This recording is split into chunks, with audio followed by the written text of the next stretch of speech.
Hello, hello, hello, you guys. Welcome to our first ever live educational awareness fundraiser for Stop SIS.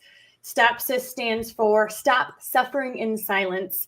And we work primarily with trauma and trafficking survivors, educating communities on how to keep their kids safe, as well as empowering those on the healing journey. My name is Denise Walsh.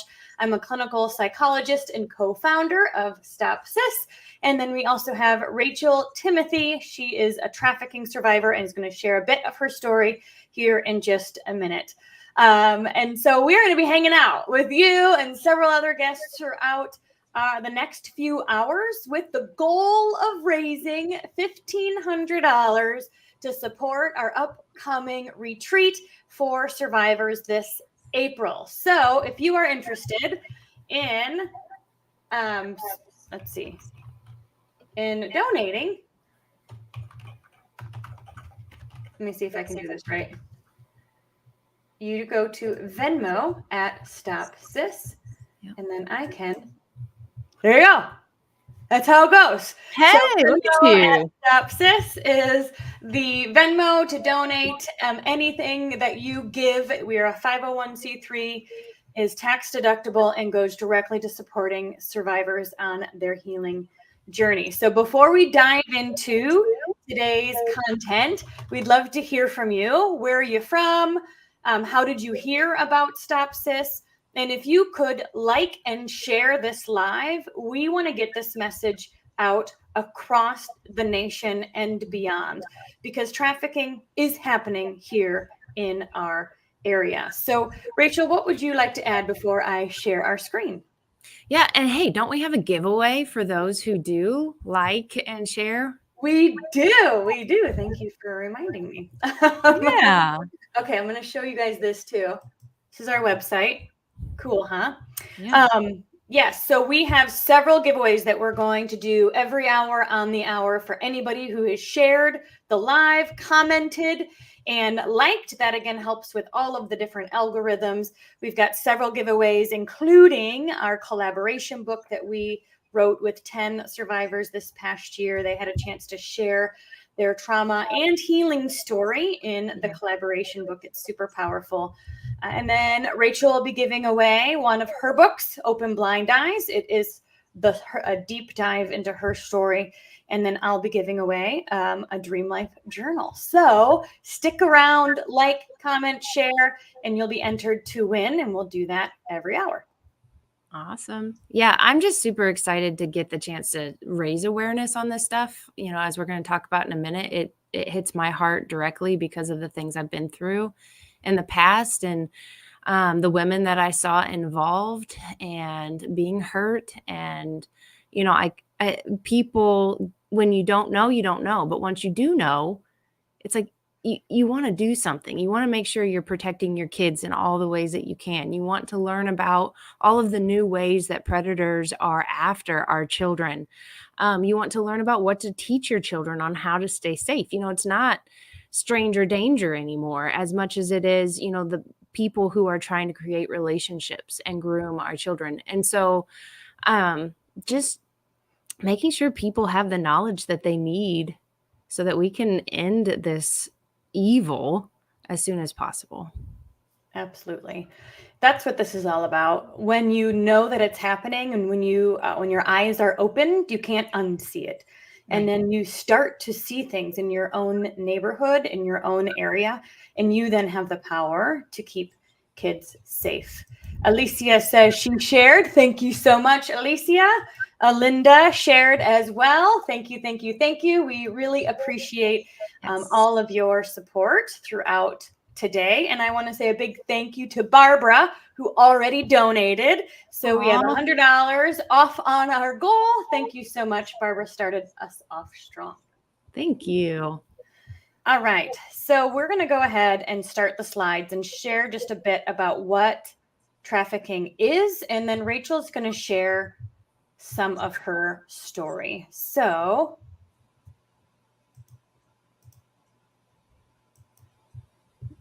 all right. So today is Human Trafficking Awareness Day, which is why we decided to educate today and spread awareness about what trafficking can look like in today's day and age. If you stay through today, we'll hear from Rachel. We're also going to hear from those who've been visiting illicit spas in their area. We also are going to react to current cases and OnlyFans and talk about online safety as well. So we've got certainly a full schedule, but know that this live will stay up. So if you have to, work or do something throughout the day, you can come back and listen as you're able to. All right, Sally is here and she shared. Thank you so much, Sally.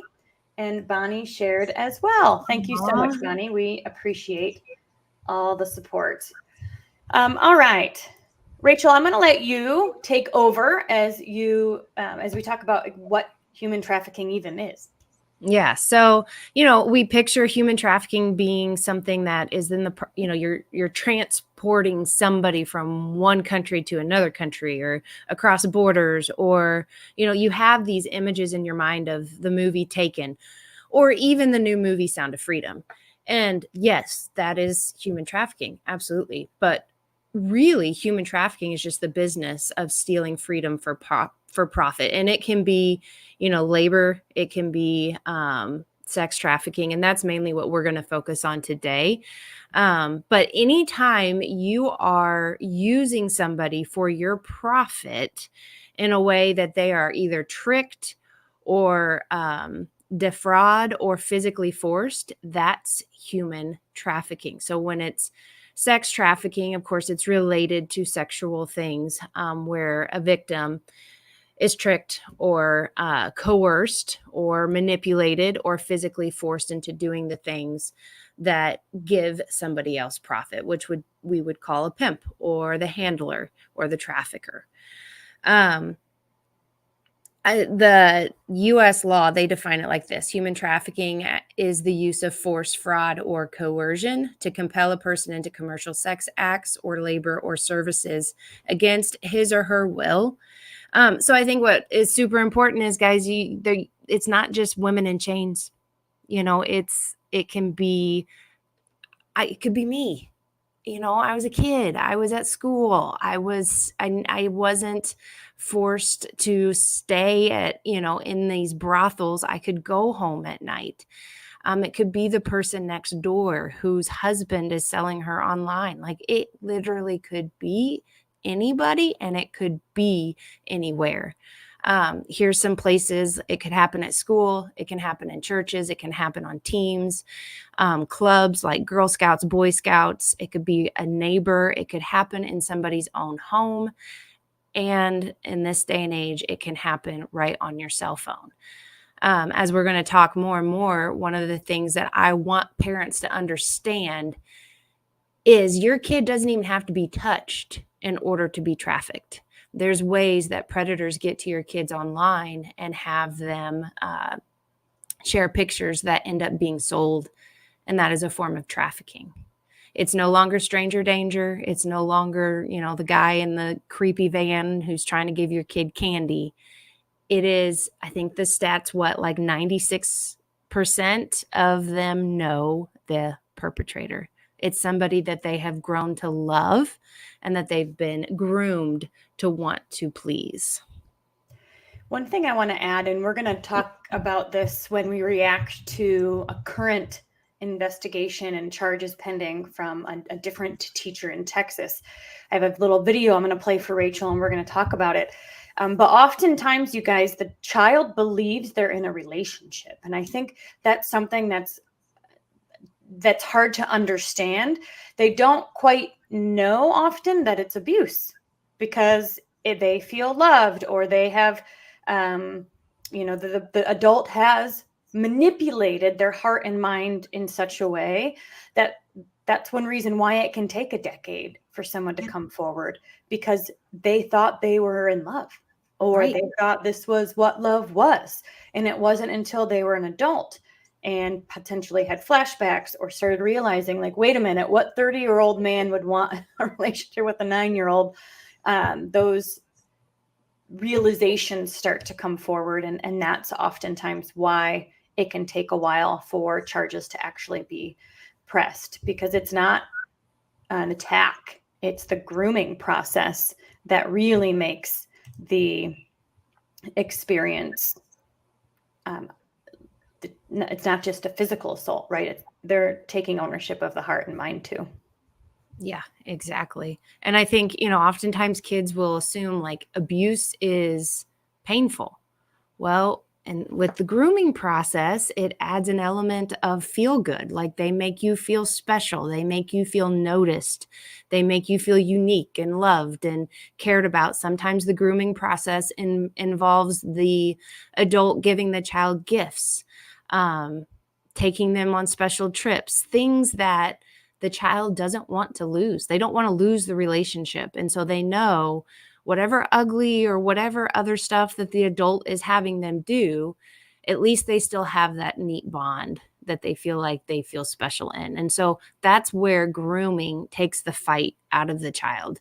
It's almost like when you put a frog in a pot of lukewarm water and you slowly bring it to a boil. That is exactly what grooming does with a child. By the time it's so late that they couldn't even speak the stuff that's happening to them to other people, it is too late at that point once they finally recognize what's going on. But the whole process of getting there is confusing, and it messes with their mind, and it messes with their heart, and it messes with their spirit in many ways. Grooming is when someone builds a relationship, trust, and emotional connection with a child or young person so they can manipulate, exploit, and abuse them. I've talked to adult men who are like, hold on, like if I'm nice to a kid, I don't want the parents thinking I'm grooming them. Now listen, there's a huge difference. If you're being nice to a kid without the purpose of abusing them, that's not grooming. I think the main thing is if you see a man who is super nice to your kid, but then wants alone time with them, wants to isolate them, starts to turn them against their parents, starts to make them only want to be with that individual, that's when you can tell, okay, there's a purpose behind this attention. And that's when it's grooming, and that's when it's illegal, because grooming is now a crime. Wow, I didn't realize that. Yeah. If you can prove it, it's a crime. And in this day and age with technology, there's a lot of things that maybe in the past couldn't be proved. It ended up being he said, she said type of experiences. But now with texting and phone calls and tracking on GPS, things like that, there's a lot more that it's becoming harder and harder for perpetrators to get away with things, hopefully. But back in the 80s, 90s, when your story began, there certainly wasn't the technology trail that there is now, but yet people did see your abuse. They did see weirdness between you and the coach. Mm-hmm. Tell us a bit about your story.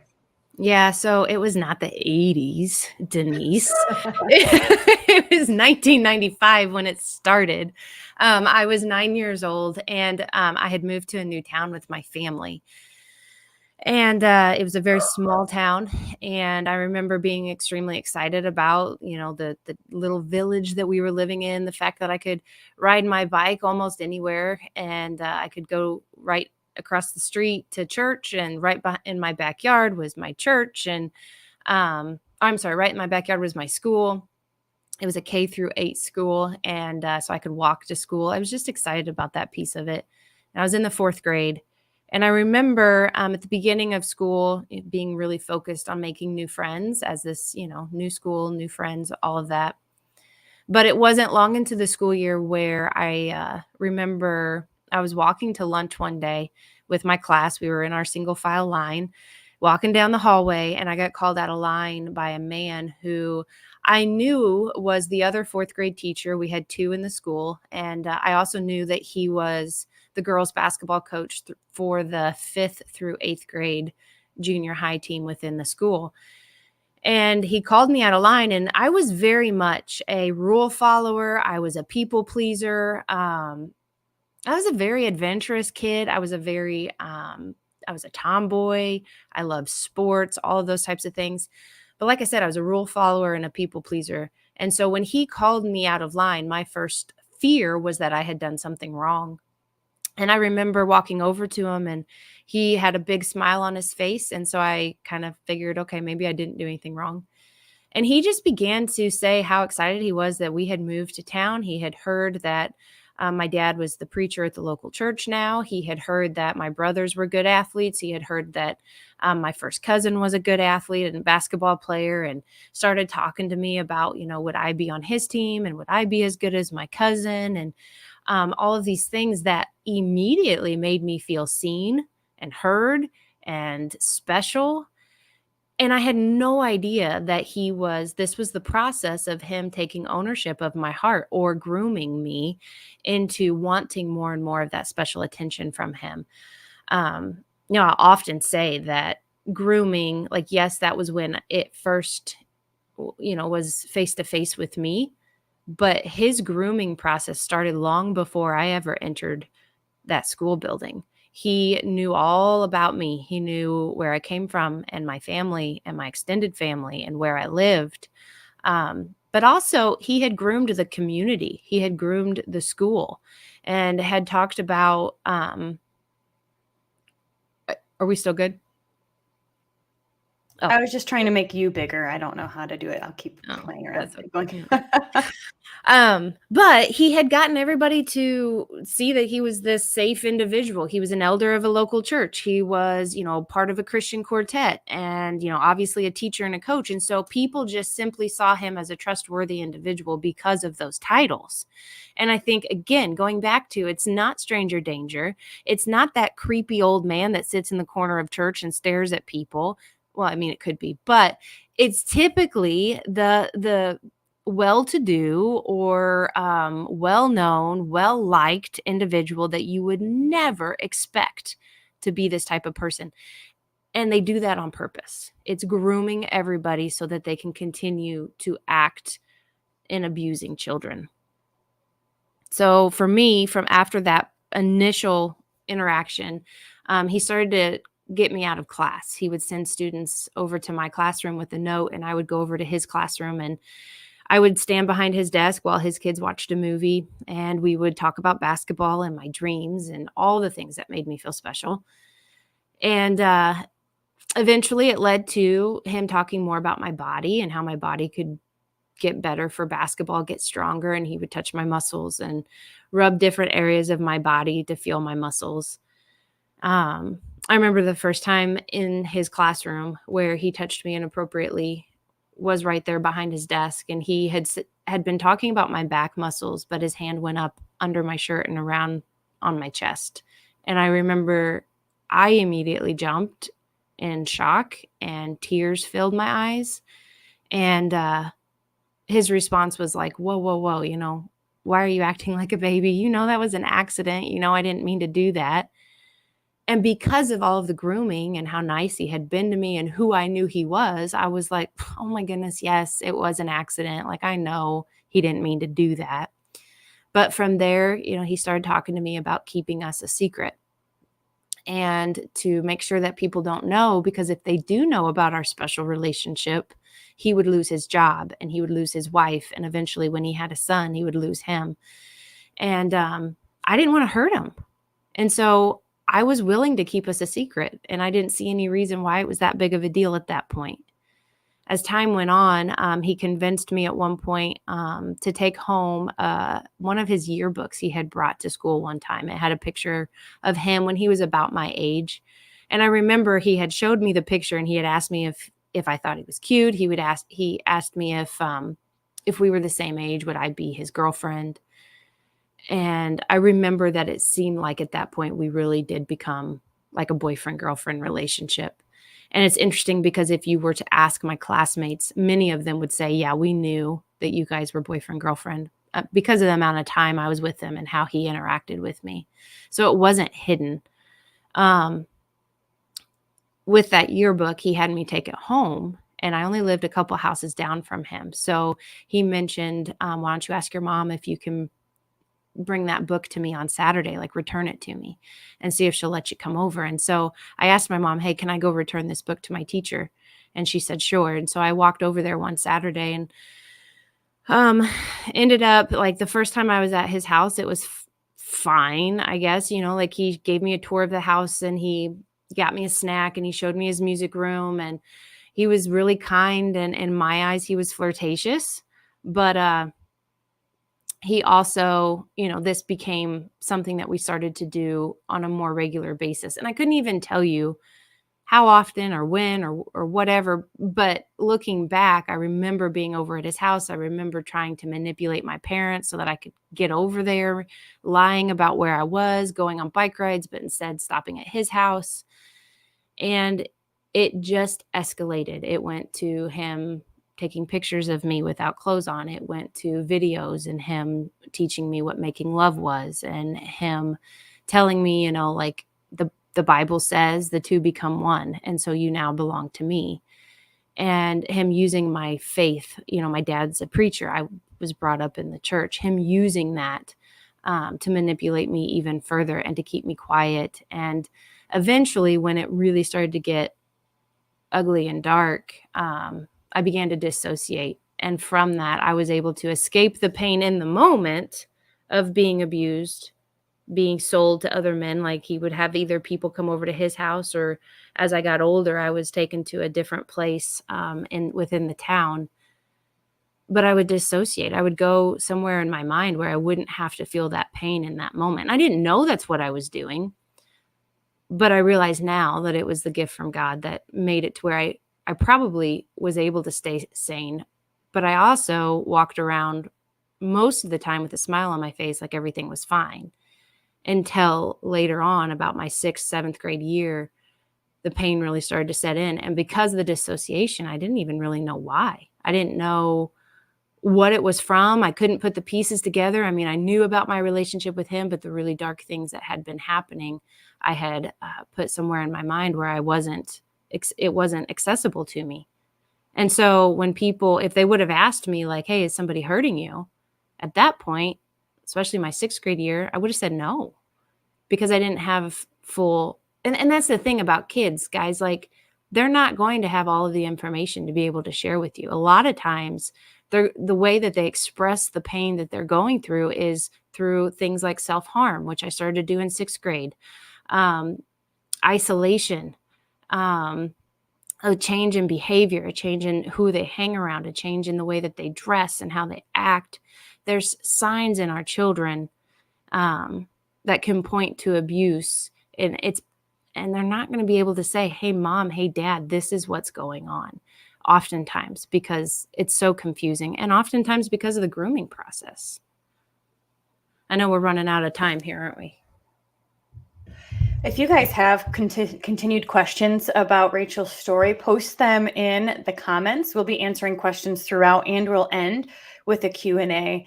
But that's, a highlight reel, essentially an overview of what she experienced in just those few formative years of life. And her book, Open Blind Eyes, goes deep into the experience, sharing even more of what happened during those years, but then years later when the flashbacks came.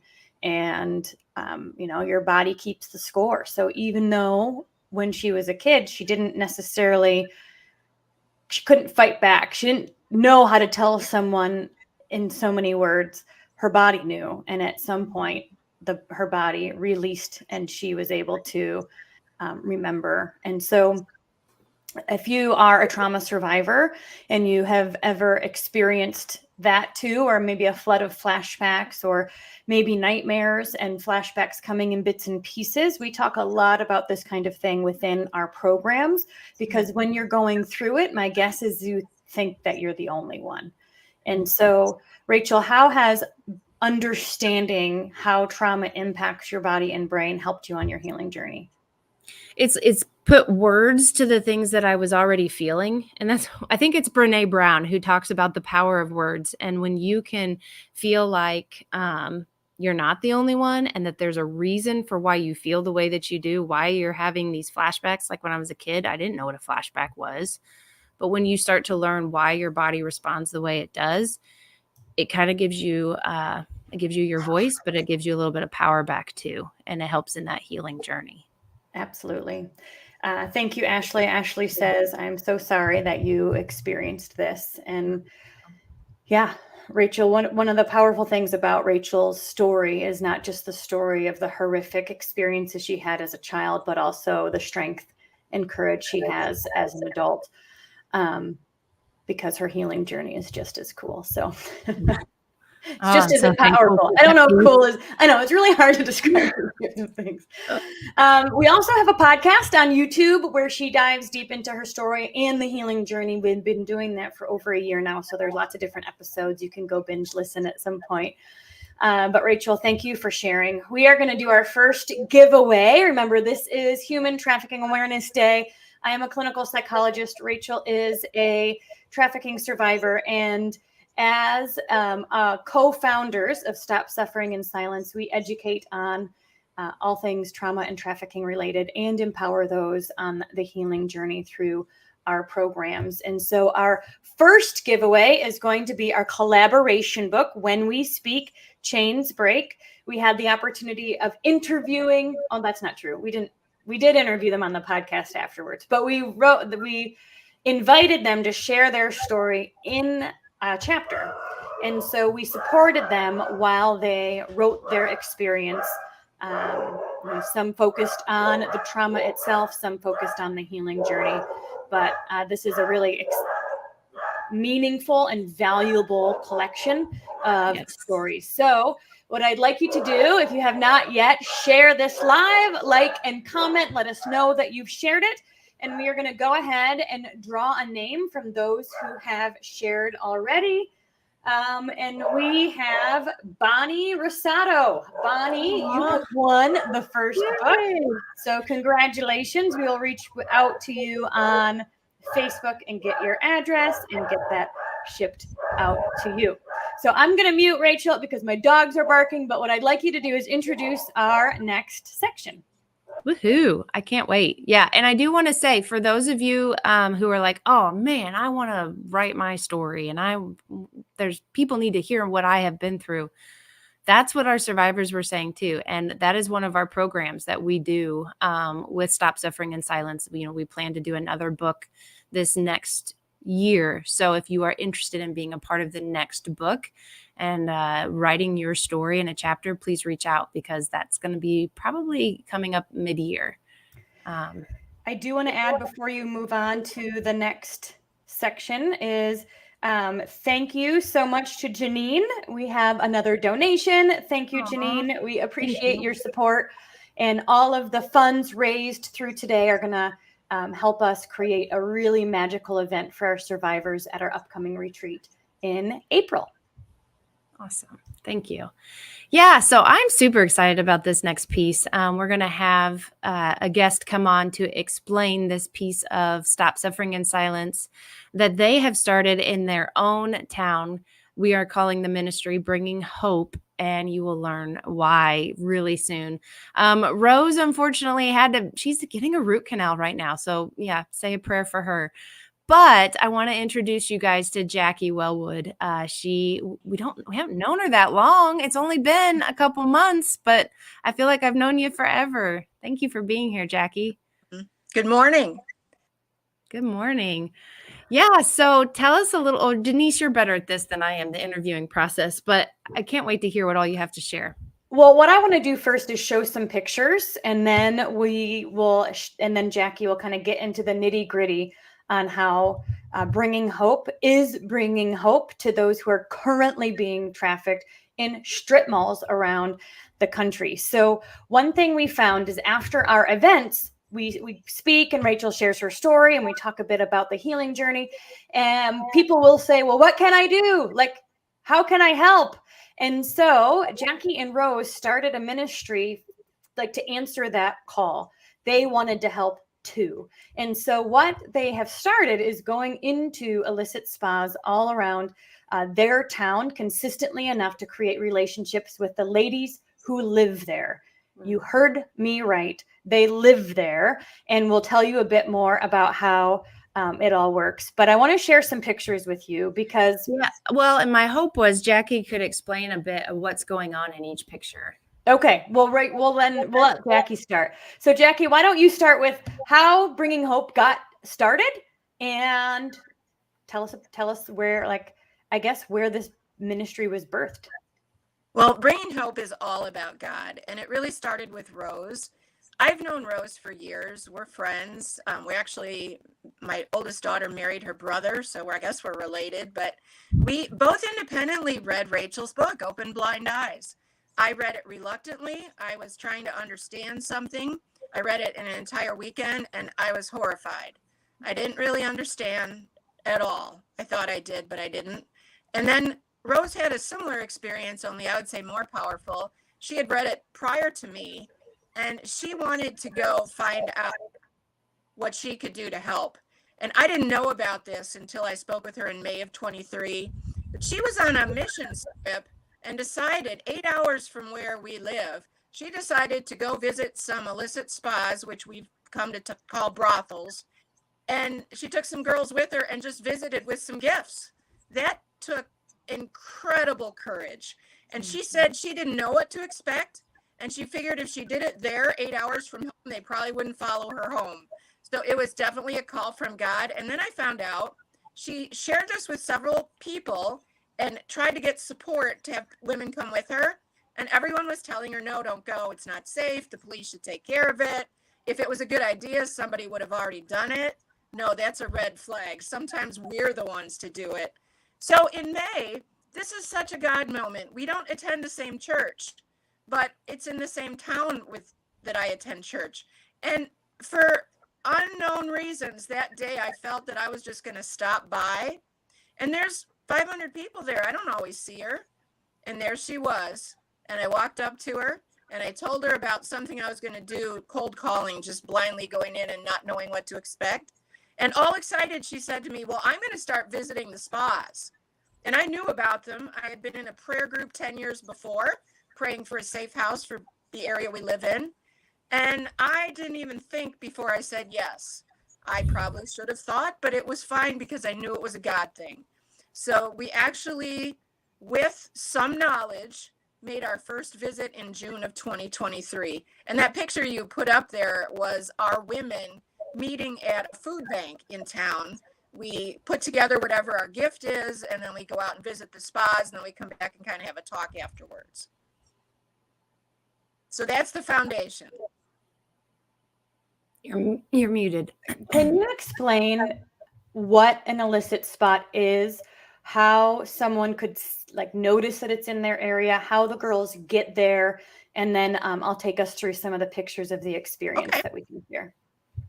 Well, what we've been taught, and Rachel has confirmed, these women, primarily Asian women, are brought to the United States under the guise of helping them with schooling or money they can send back to their families or whatever positive circumstances are presented to them. And then when they come into the United States, typically it's Chicago and San Francisco, their identities are stripped, their passports are taken, and they are funneled out to different locations in the United States. I think what's shocking and continues to be shocking is these aren't places that are hidden from plain view. One of the illicit spas in our town is across the parking lot from a dance studio that young girls go to. And a lot of people in our area, when we talk to them, they don't even believe that it's there. But when you stop and visit the spas, you'll notice they're very different from somewhere you would get a massage. The doors are locked. You have to ring the doorbell. That's weird. And once you come in, it's odd. It doesn't feel like somewhere you would get a regular massage. And then many of them have a menu on the wall, and what they're putting on the menu isn't really what would be appropriate. So after you've been to a couple, you can pretty much spot them. Also, the sign open that's in bright lights seems to be kind of an indication. And the word spa seems so innocent, but it's not. It's also possible to go online in the community and find out where these types of spas are. And that's what Rose did initially and found it in another town. Yeah, you can go, I think it was rubmap.com. But you can go there and you can search your town and it will show you where the illicit spas are in your town. That's rubmap.com. I'm just going to warn you, it's horrifying. But I mean, again, once you know, you can't unknow. Correct. And so the goal with going to the spas is not to take the girls away, to rescue them immediately. That's not necessarily the goal. These are adults, and it's interesting to think about, because when I first went, I expected there to be like a bodyguard, like, we're the mean guy and we're making you stay and that kind of thing. But what we have found is that the girls live there. They may have a madame that helps take care of them, or one of the older ones help, take care of the rest. But they don't have a bodyguard. They could leave at any time physically, but emotionally and mentally, they are prisoners. And so they are threatened, coerced, manipulated to stay. And the people that we met when we went were in their 60s. So there's not necessarily one type of person that fits this description. It seems like it could be any age. Most of the time, they don't speak hardly any English, which makes it tricky for them to leave, even if they wanted to. And then they're often told that if they do, that the police are going to, get them, that they're the ones that are going to end up in jail. They're going to be shipped out. They're going to get in trouble somehow. And so it's a very emotionally tricky situation. So the first step is not just to say, let's leave. You think about domestic violence situations. Why does the victim stay oftentimes for years? And it's not just because they couldn't just leave. They're emotionally, spiritually, and mentally prisoners. And so I'm going to start sharing some pictures, Jackie, but I'd love to hear if you guys have any questions about this. Please post and we'll certainly. I think one question people would have, Jackie, is why are the police not stopping this?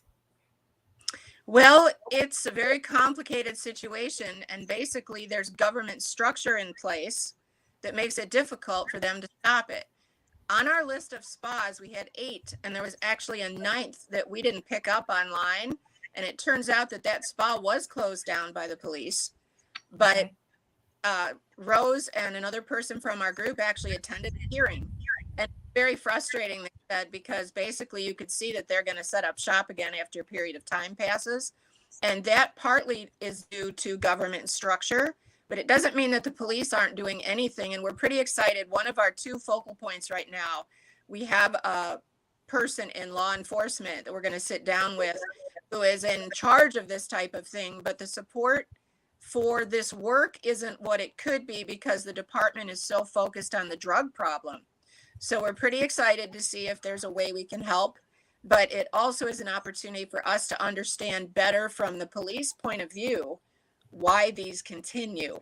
But I do want to say we met with an officer already in one of our smaller towns, and it was so exciting because at the end of the visit, Denise, we kind of came to the conclusion about, we're not focusing on these women leaving. However, over time they might, and there's a plan. But in the short term, it was so clear. Our visits, we are Jesus, the love of Jesus to these women, because we can't communicate. We've learned this over time. After the 2 of you went with us, what was it, just 2 months ago? I can hardly believe it's been that short of a time.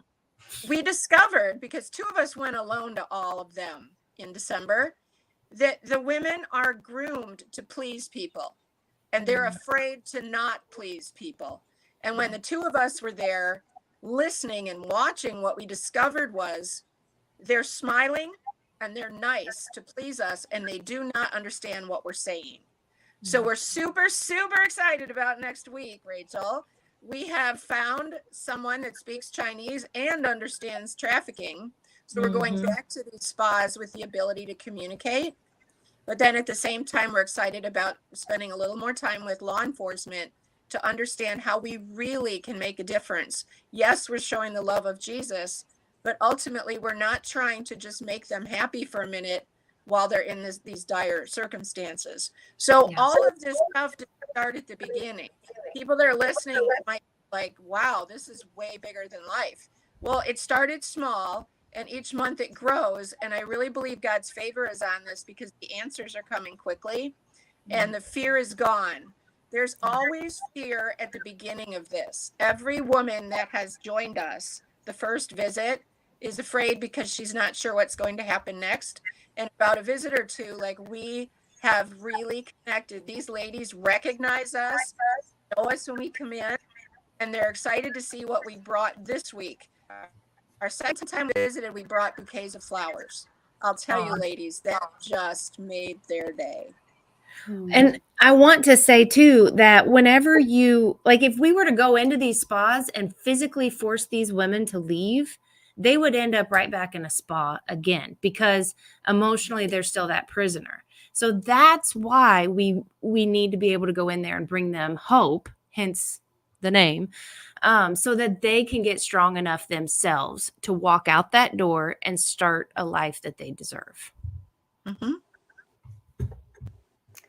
Awesome. Ashley said that they have had multiple massage parlors shut down for trafficking along the Gulf Coast. Awesome. It's always it's a great sign to hear that local law enforcement and people in the community are not standing for this type of thing. And go ahead. Well, and I want to say, yes, like, praise God, they're being shut down. But we also need to remember that doesn't mean these women are out. They're still in it. And so, yes, the business itself is shut down, but those women are just being transferred somewhere else.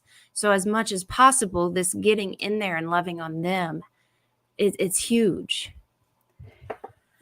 I'll share the screen now and we can go through some of the pictures, because when we went, we gave the girls a number.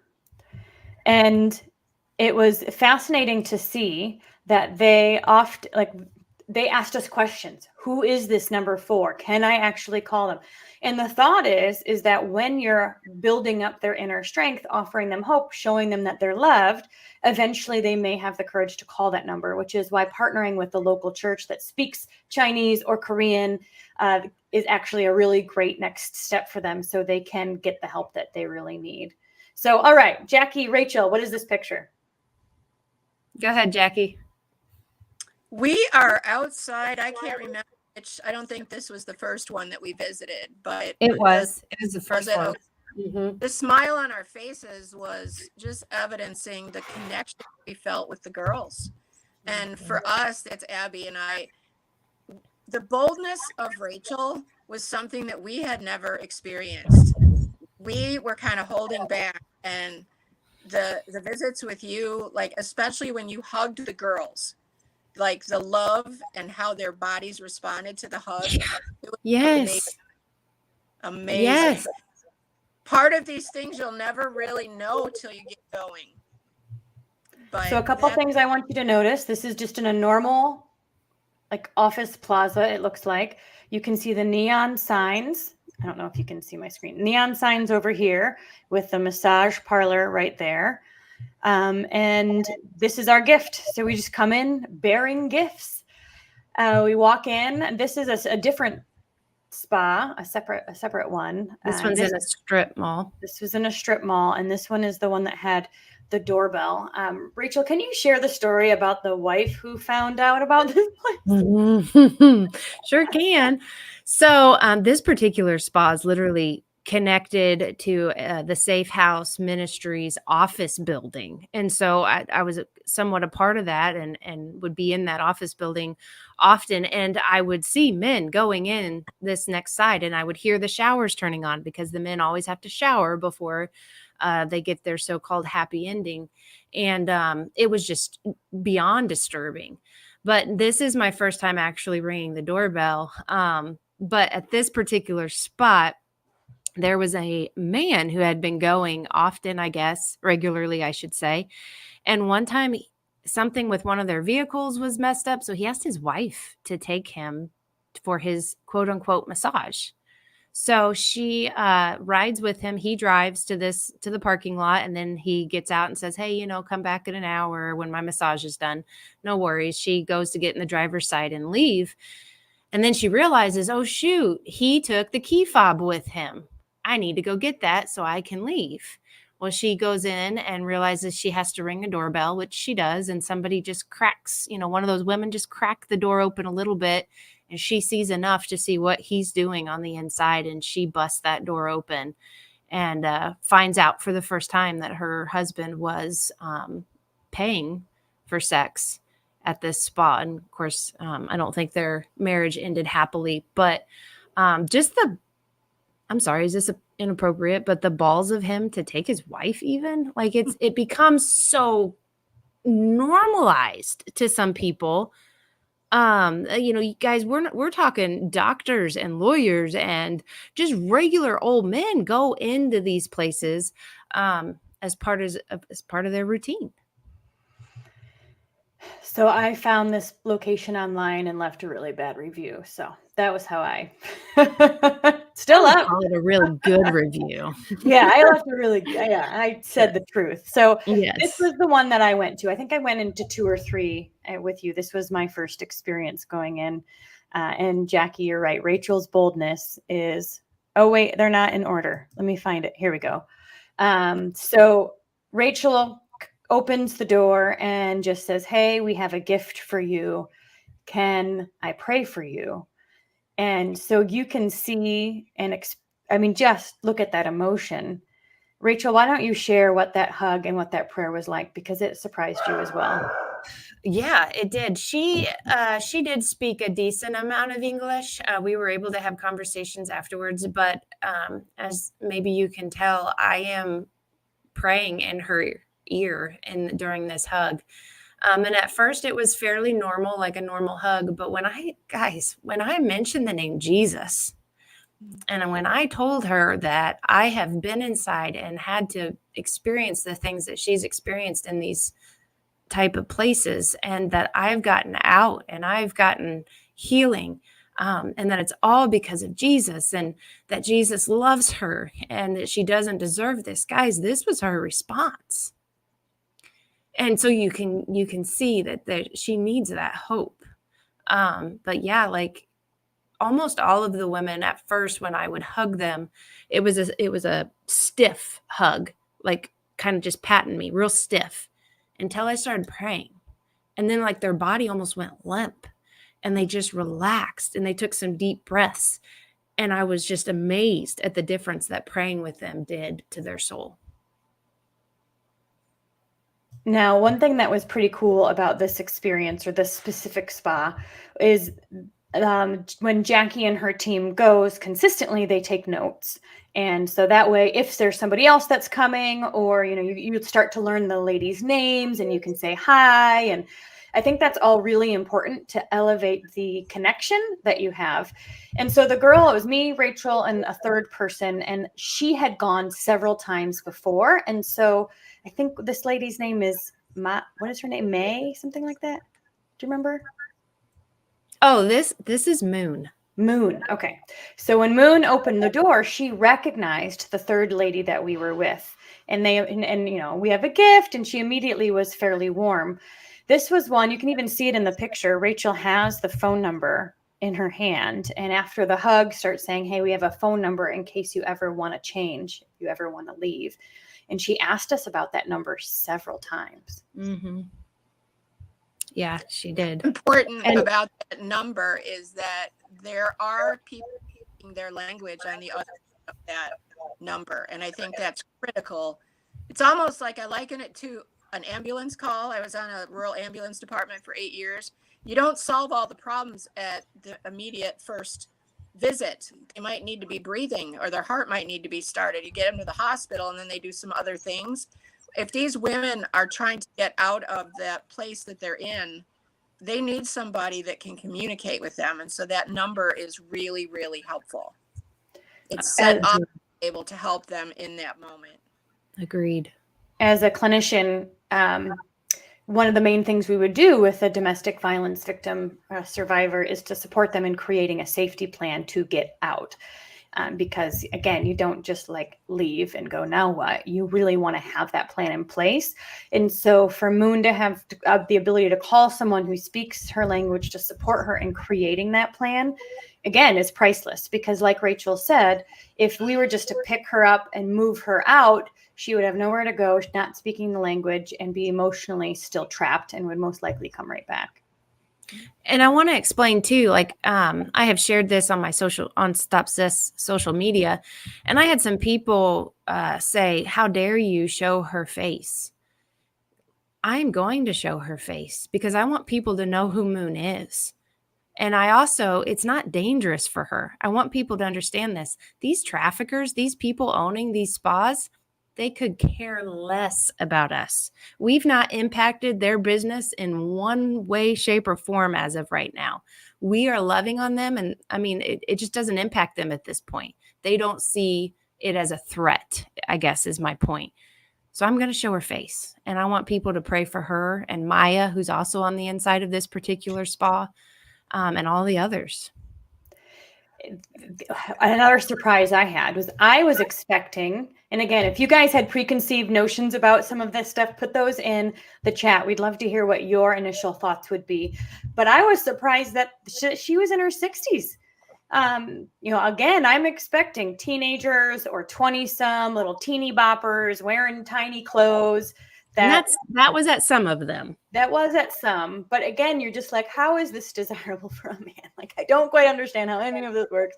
But I'm not supposed to, because I'm not a psychopath. But but it's again, just interesting information. I never would have expected somebody like this to be here and to be here for a long time. I don't know how long she's been in this specific spa, but when we asked where she came from, they came from Germany, and they've been to several others. And my guess is they've really traveled from spa to spa. So if this is interesting information and this is new for you, please leave a comment, like, share this video, and consider donating to Stop SIS as we continue to bring hope all throughout the United States. In fact, we're creating a training to support you in starting your own brothel ministries in your area.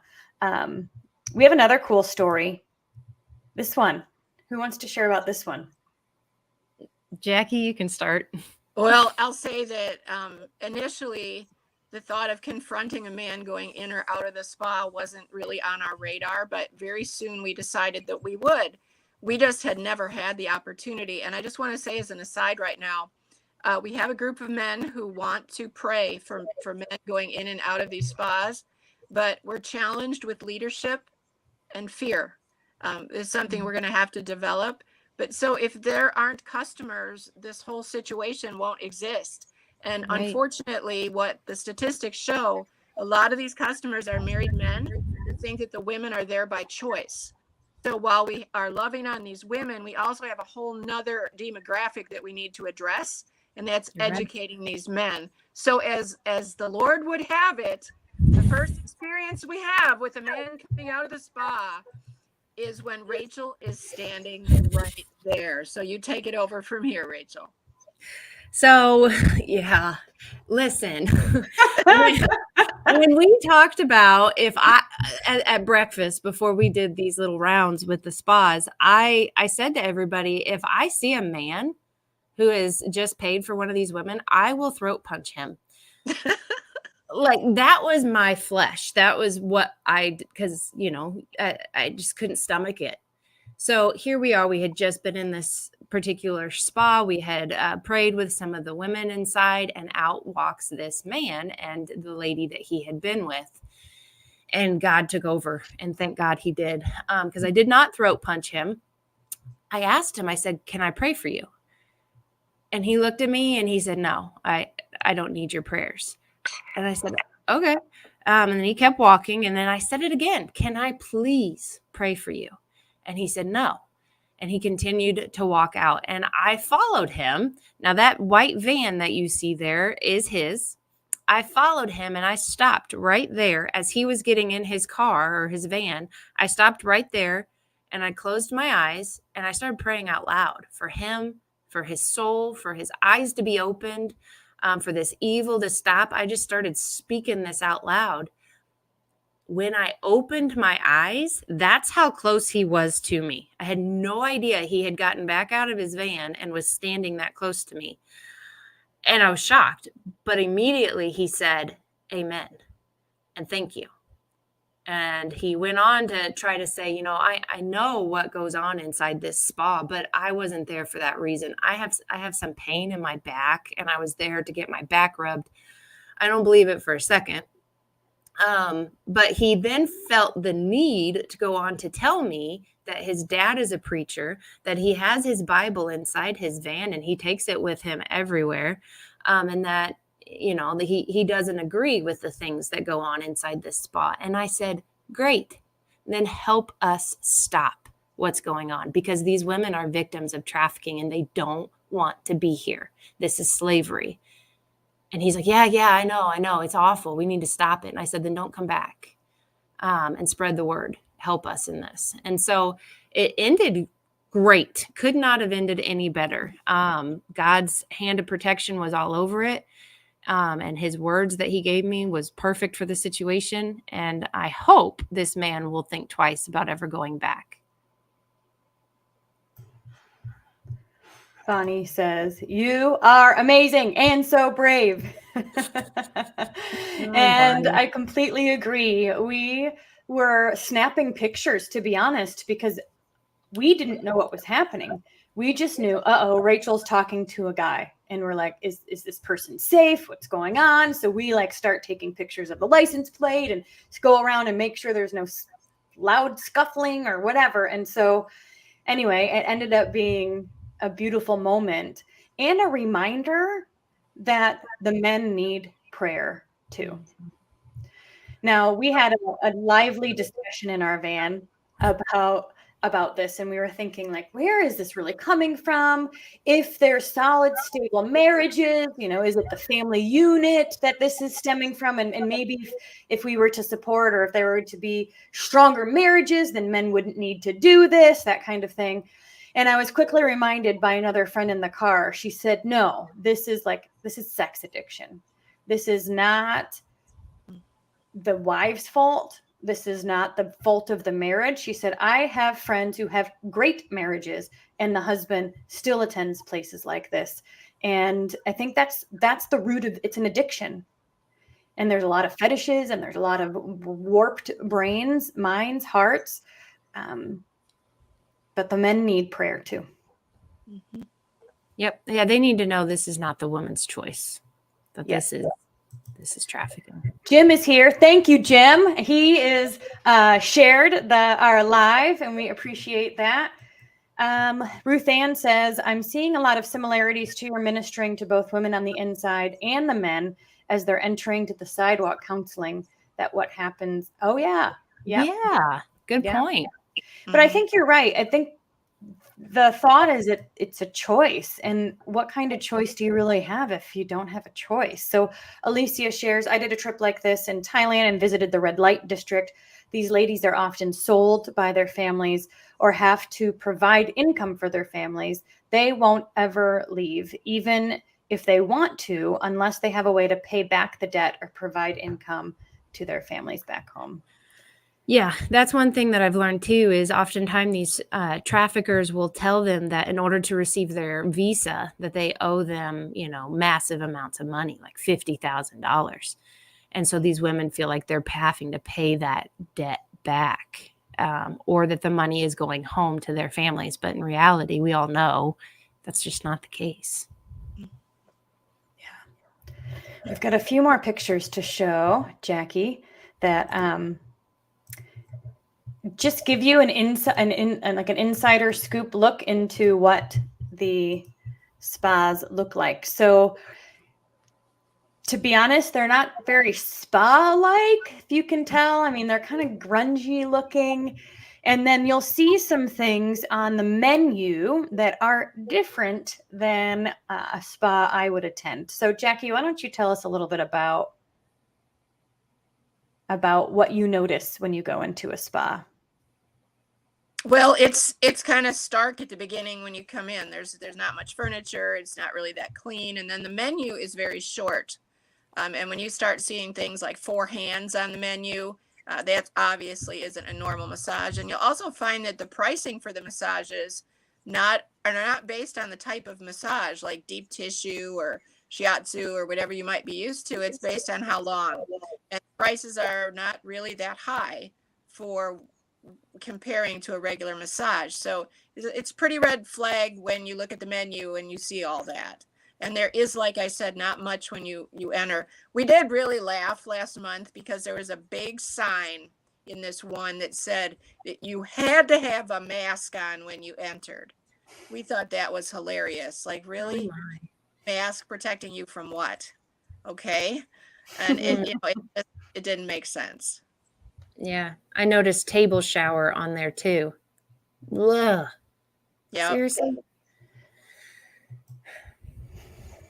And so this is a spa that we went to, and it took a minute for the ladies to come up to the front. And so I sneakily took some pictures, and clearly this isn't a massage table, and this is their first room. And so you think, oh, maybe they live in that room, or maybe, but this is if you're going to live somewhere, you live in the back. So again, this is just another example. Like, they may have other rooms that have real massage tables for some reason, but this one was clearly not. Yep, agreed. Go back to that next picture, that last picture, just for a second. I want you guys to look at that price, and I want you to think of, it's gonna make me cry, what a woman is worth.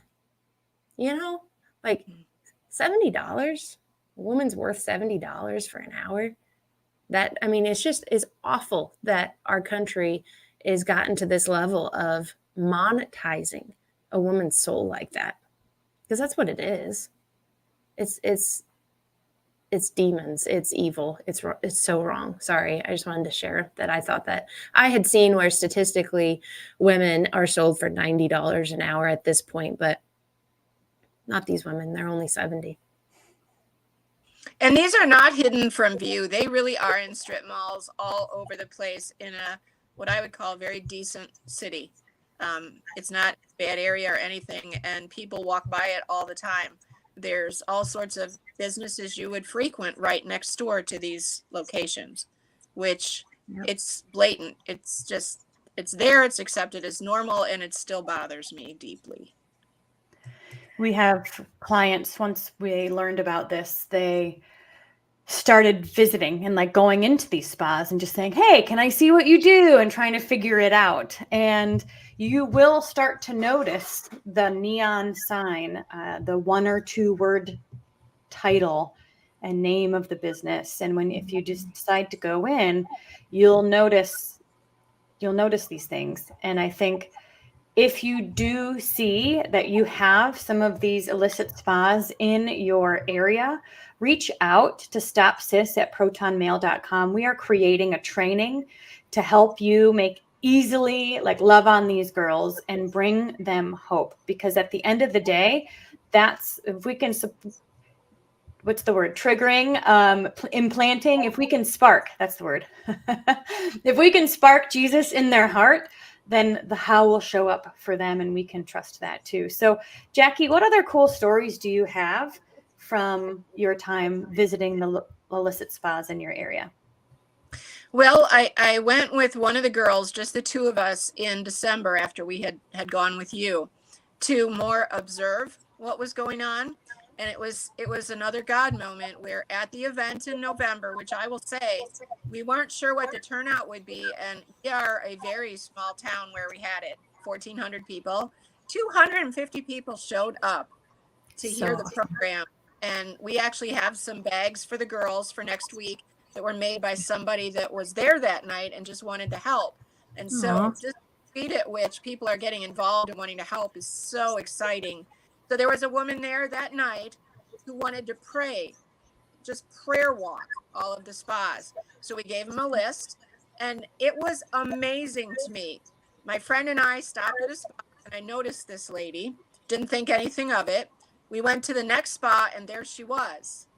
And a dog ran out, and a woman came out to address that. And she looked at the parking lot and said, wow, there must be an open house there. They've never had so many cars. And so our senses are fully engaged. Like, what is going on here? And we hear this lady say, oh, well, I just came here to pray. And the light bulb went off in my head. Oh my goodness. This is the lady that said she would prayer walk the spas. Now we're visiting on a day that we've never visited. We're visiting midday at lunchtime. We've never done that before. So we start to talk to her. That was only her second spa visit of the day ever. And we saw her at the first spa. Okay, that's not a coincidence. But the irony in it all was now we see a man leave. We didn't have access to him, but it was a younger man, slithered out the door, and we watched him walk over to a United States Postal Service vehicle, and he got in, and the person driving it drove him away. So it fueled my fire. Like, this is so wrong. This is so wrong. So the idea of praying with these people as they leave is first and foremost on the brain. But that was pretty interesting. And then just the efforts that we've made recently to find Chinese speaking people. It's amazing how quickly this is coming together. And I believe that the challenges will be solved and the insight will be there. And we just need to keep showing up. And so this is only 8 months long. We haven't been doing this for a long time.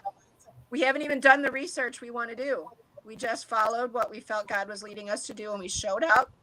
And it is incredible. The difference we're making, you can see on the girls' faces. And if they can only hope in their mind that they're going to see us.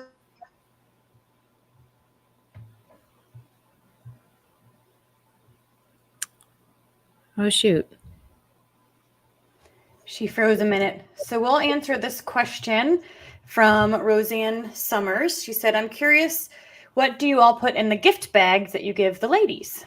This is a good conversation to have. So Rachel, do you remember what was in the gift bag that? I remember Jackie saying, or maybe it was Rose who said something about how they always want to have some sort of a homemade treat for them, something specially homemade, whether it's a cookie or whatever, just to show that they're special and that they matter. But then also self-care items, and then also something decorative. So I know like something that involves maybe around Christmas time. I think they brought some stuff for, I think we went in November, and Jackie had made this neat little centerpiece with a pumpkin and some flowers and stuff. And that when we then went back, they had those sitting out, and it was decoration that they added. So just stuff that helps them remember that they're loved in a real way. Didn't you say once, Denise, was it you that called up one of these places, or was it somebody else? And they said, we're not for you. Yeah. So years ago, we had a spa, and this is before I knew anything about illicit spas in my area, but we had a new massage place pop up, and I was like, oh, cool.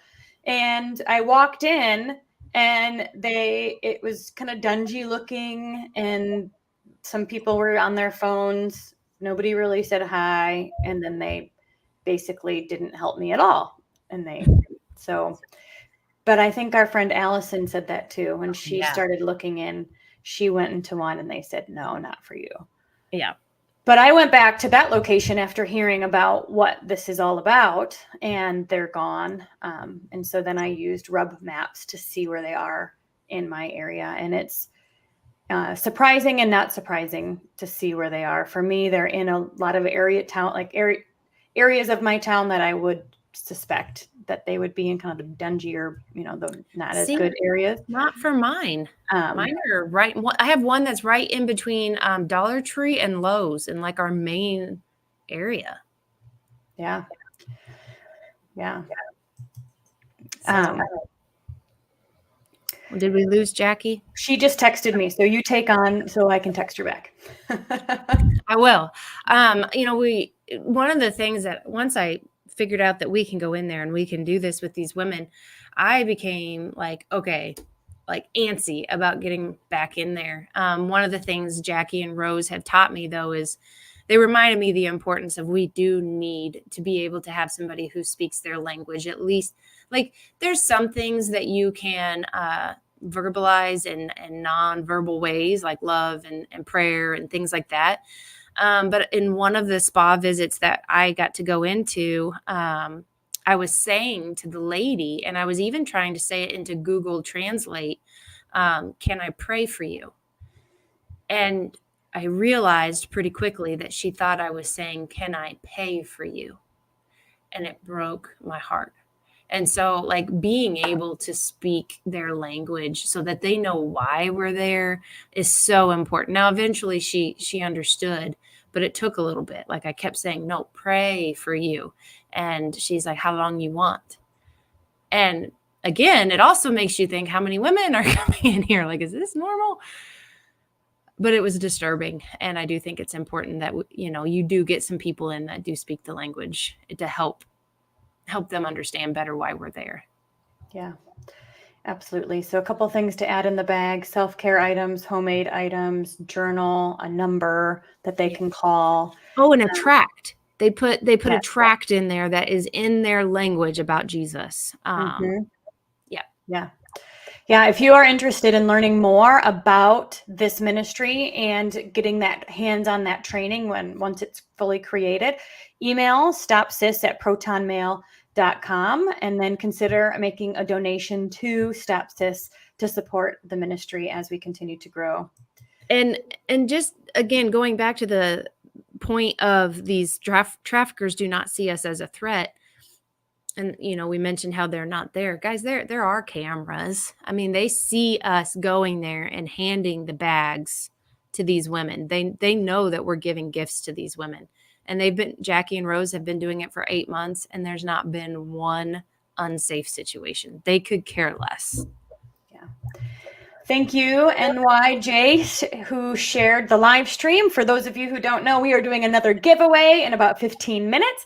So be sure to share, like, and comment to be eligible to win. Let us know you've shared, and we're going to draw a name in just about 15 minutes. Roseanne says, thank you, ladies. So amazing, the love that goes to them in these packages. Absolutely. Yes, Sally added also the Bible tracts in their language. Yes. Ruth Ann says, thank you so much for this information. Absolutely. All right. Jackie's back. She made it. Hey, welcome back. It's windy out in the country. I don't know if that's it, but here I am. There's like a storm throughout the entire United States right now. Yeah. Well, not here. Sorry, I did. Yeah. All right. Well, what questions do you guys have in the comments? I'd love to hear from a few questions. And Rachel, before we take those questions, I'd love for you to share a bit about why brothels specifically tug at your heartstrings. Yeah. So when I knew that we were going in there was not for me a sense of fear. I didn't have any fear. It was more, am I going to emotionally be able to handle this because I've lived what these women are going through? But what I was amazed at was how God gave me the strength and the emotional stability to be able to go in despite that. But seeing these women immediately reminded me of other women that I was not able to go and rescue during the years that I was being trafficked.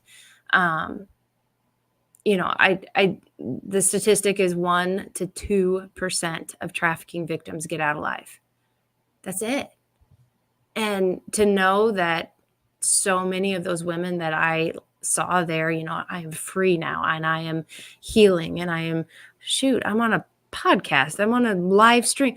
Like the things that God is blessing me with, like I am so grateful, but there's a survivor's guilt as well, you know, that I process of why me? Why not them? And I think of them way more than I could ever express. So being able to go into these places and see the no hope reminds me of the no hope that I saw in those other women. And it's some place that I hope and pray other women are willing to go in because they need us. They deserve us. They deserve us coming in there and giving them a hope that they don't have right now. And the brothels that you experienced were neighborhood, like a house in a random neighborhood, a house out in the country, campers out in the woods, just hotels. I mean, anywhere you can think a brothel might like anywhere you can think of, barns. There's lots of places in our world that get set up as a brothel, including the strip malls. Yes. And I want to say, like, when I sat down with the FBI years ago and was explaining to them some of these places where I was sold at, they said that is the most common type of brothel in America right now. Now, I will say I saw statistically right now in America, we have 11,000 illicit spas, and that annually they make about $5 million or $1 billion. Oh, shoot, that's a big difference. I'm not remembering now. But I mean, and it's not going to the ladies. That's the thing, is these girls are not getting that income. So I think when I thought about prostitution as like a job, you think, oh, somebody's choosing to do this and they're making the money. But no, they typically have a handler, they have an owner, they have somebody who's taking a cut, they are being hurt, abused. They might get something small, minuscule, like food or clothes or things like that. But it's certainly not a choice that these women have. No, sometimes they get them addicted to drugs purposefully, things like that. All right, Sally has a question. A story. Okay, the last time the lady told us that the boss could see the cameras and wouldn't like it if we prayed with her. Oh, interesting. Yes, please address that, because we've been pondering.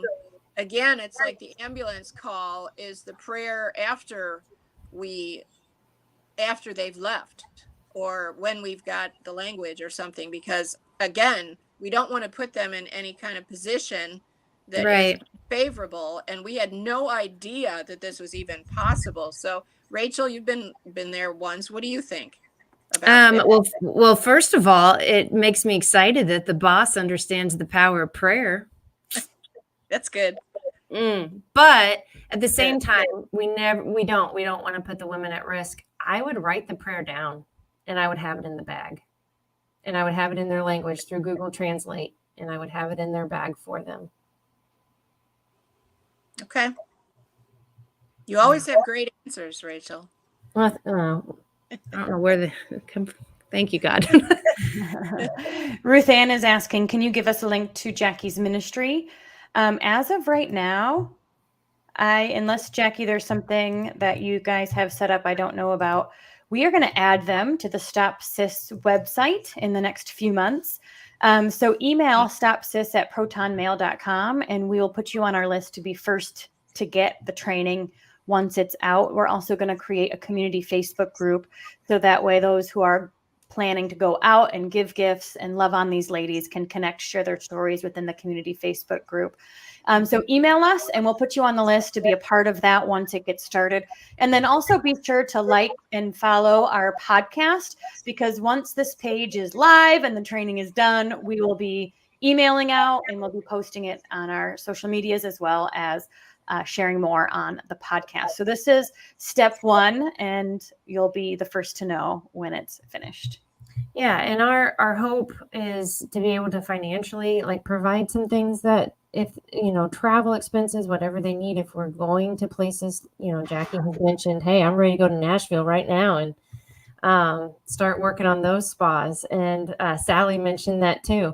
So the travel expenses, donations and such will go towards shirts and business cards and stuff like that coming forward. And gifts if needed. Right now, she's getting donated gifts as of right now. So, yeah.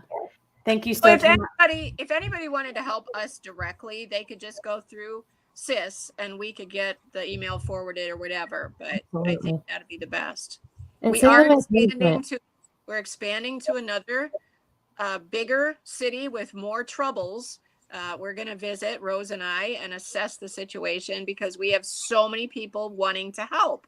And that is an excellent situation. So if there are more that want to help, we have ways that they can help us.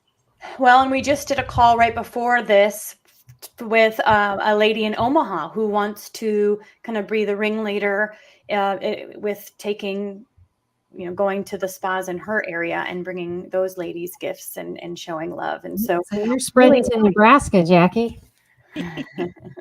So Well, and absolutely. I think we're open to other people doing what the two of you did back in November. You were here and you visited the spas with us where we've got an established situation where we're visiting. That is also an opportunity if people wanted to travel to where we are and experience it firsthand before they start it back in their own community. That's a possibility too. Yeah, absolutely. NYJ says, why you, Rachel? Because we needed to hear it from you. Stay positive. God has a bigger plan for you. I want to share something about Rachel. I was introduced to her by her book, which is amazing. I'm a published author, and I can tell you that she's very much an author too.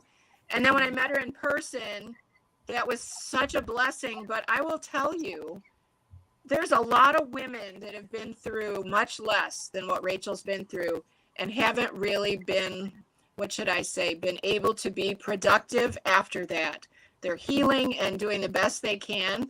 There is something incredibly special going on with you, Rachel, and I really feel like it's God's favor and God's anointing. And you are bold in a way that most people can't be. She's got 2 magazines she's already published. I received them yesterday. I will tell you, they're amazing. Aww. And there is so much in Rachel that she wants to share with others to help others, that it's endless what the possibilities with the Lord will be. And I'm super excited because this is an area where most people don't know what to do. And I am convinced that how to do it, when to do it, where to do it, all of that is coming together very quickly. And we're going to be able to provide for all of you that are wondering how to do it, the basics, and then some of the more advanced concepts, and that you can make it unique in your own community. And I'm super excited. But Rachel, it has a lot to do with you and your willingness to share. So I encourage you just to keep your heart open to the Lord, because this is amazing. It really is. And seriously, you and Rose saying yes to this, saying yes before anybody knew whether it was safe or whether it was right or whether it would work, you had no answers and you put one foot in front of the other because these women mattered that much. Thank you. But I have a confession to make, and some of you can probably relate to this. I didn't have a passion to work in this environment. I didn't feel called. Rose did from the beginning. But I have tried to withdraw myself from this in the past and kind of pass it on to someone else. And God has made it very clear that this is what I'm supposed to be doing. And he's also taken any kind of fear or concern away, because I consistently see God answering our questions before we barely ask them. And it's an amazing experience when God is leading you. And because God is leading me and I'm where I'm supposed to be, I am not walking away from this. Not at all. Praise God. So anybody with reservations, that's normal. That's where you start, but that's not where you end up. And we got a mission field right here. Mm-hmm. Absolutely. All right, you guys. Thank you. Give Jackie some love in the comments for her bravery, for her courage to say yes to the ministry months ago, and then to invite others along on the journey. And so consistently, every month, women are showing up at these spas, bringing the love of Jesus and sparking them and just helping them to know that they are loved. And so email stopsis@protonmail.com if you want information. If you want to stay connected on how you can do this in your area as well, because at the end of the day, we are looking for people in every single state to take the torch and start training others and participating in your own backyard. Yes. Amen. Thank you, Jackie. Comments are saying. Thank you. All right. Well, we have another giveaway happening. It is the top of the hour. I'm going to wait just a minute to give you, if you are new, you can share this live, comment, like, all the things, so that way you can go ahead and be entered, and we'll draw a Rachel's story. So Rachel's going to send Open Blind Eyes a signed copy directly to you, and we'll get that in your hand. So please be sure to share this live, let people know what we're doing here, what we're all about, and take a minute to donate to Stop SIS. I'll put the Venmo here on the screen again. We are looking to raise funds to support a survivor retreat that we are hosting in April. So with our programs, all of our programs are virtual. We have several to choose from. We have 90-day U-turn, which I call 11 kick in the right direction. This is really a get your life back program and get out of fight or flight trauma mode. We also have a trauma program. It's a book that Rachel wrote called Reflecting Ownership that takes people through the trauma that they experienced, opens their eyes to how it's currently impacting them, and then supports them in releasing the chains of ownership that the trauma still has on their mind, heart, soul, spirit, body. I missed one. And then we also support those survivors who go through our programs and are ready for their next step in being a published author and share their story. Because as healing happens, confidence starts to grow, and we find that people want to start sharing more boldly. And so we have a step for that as well. All right, Rachel, you can see the comments here, right? I want you to be able. You can't? Where do I see them at? If you go to the right, there should be a thing that says comments. Oh, I do now. I was okay. Aw. You just, you thought I was all powerful. Nope. I did. So you can go ahead and look through all those that said share and pick our next winner. I will read this comment. So Truk says, I went to a spa in Billings, Montana, industrial part of town. Ooh, fast. Okay. An Asian lady cracked the door open, gives me a $60 quote. I agree. She lets me in, takes me by the hand as we're walking back. She asks if I've ever been here before. I said no. She told me it's $60 at the door, $300 back here. What do you want? I said a $60 massage. She laughed and told me, honey, this is not the place for you. Wow. Yes. Yeah. Thank you for sharing your story. Yeah. So I figured out it was a brothel, but had no suspicions the ladies might be trafficked. Yeah. Yep. And that's how it's, I want to say done. Like it seems like they choose to be there, but there's so many emotional strings that keep the ladies in a place like this. Yeah. And oftentimes if law enforcement get involved, they too are not recognizing that they are forced or manipulated or physically forced, fraud, or coercion, I guess are the three, to be there. And so they put the women in prison for prostitution instead of addressing the real problem. Right. Right. Catherine says hi. Hi, Catherine. Hey, Catherine. Awesome to have you here. All right. So we are going to give away open blind eyes to somebody who shared, comment, and liked. Who is the winner for this giveaway?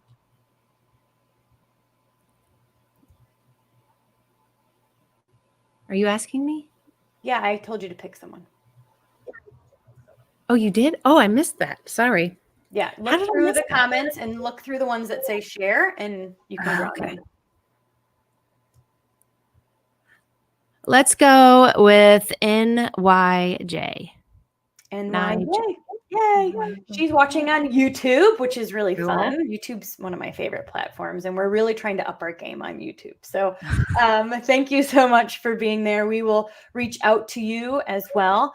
And if you want to maybe comment your email, that might be the easiest way. So then we can email you and get your address to send you a signed copy of Rachel's book. Yes. Awesome. All right. Well, we are moving on to the next phase of today's presentation, you guys. I'm kind of excited about this part. Rachel has no idea what to expect. But we are going to do a segment called Rachel Reacts. And I have 2 videos to show her. One is a story from an OnlyFans model. And I was listening to this story and I thought, I really want to know what Rachel has to say about this. And then the other is a recent story that just came out from a woman in Texas who's being charged with sexual assault of a teenager. But what's fascinating about that story is that it was from over 15 years ago. So there's a lot of things that come up with that. And then after this little segment, we are doing some education on online trafficking and keeping our kids safe with their devices. So if you know any moms who need to know this information, be sure to share, like, and comment, and consider donating to Stop SIS to support educating on trafficking. And we speak all around the country, as well as empowering those on the healing journey through our programs. All donations go directly to support the benefit of survivors. All right. So I love your picture, by the way, that you. You remember where those pictures were taken? I do. Yeah, we were trying to act natural or something. I can't do pictures very well. That is so funny.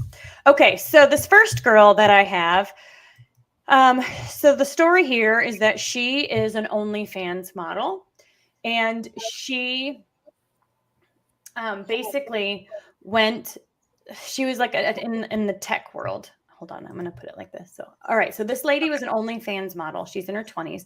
She had a real job. She was in technology, living in California. And then COVID hit and she was bored.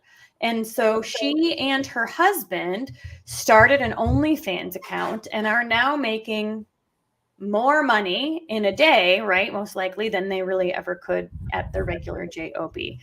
And so I had timestamps, but they're in the kitchen. So I am going to try to remember. And what I'm going to do is put this on 1.5 speed. So we're not going to listen to her whole story.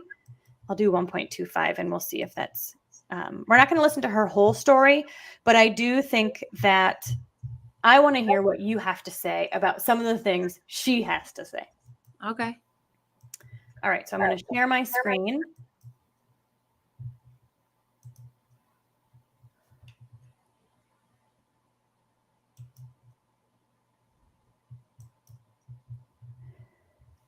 Oh, ugh. Oh, I don't like that. Can we just do audio? Support.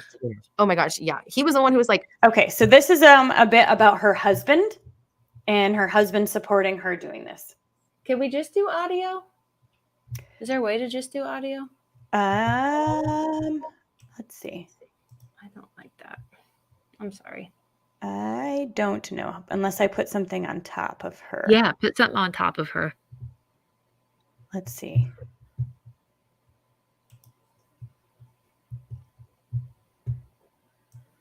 Okay.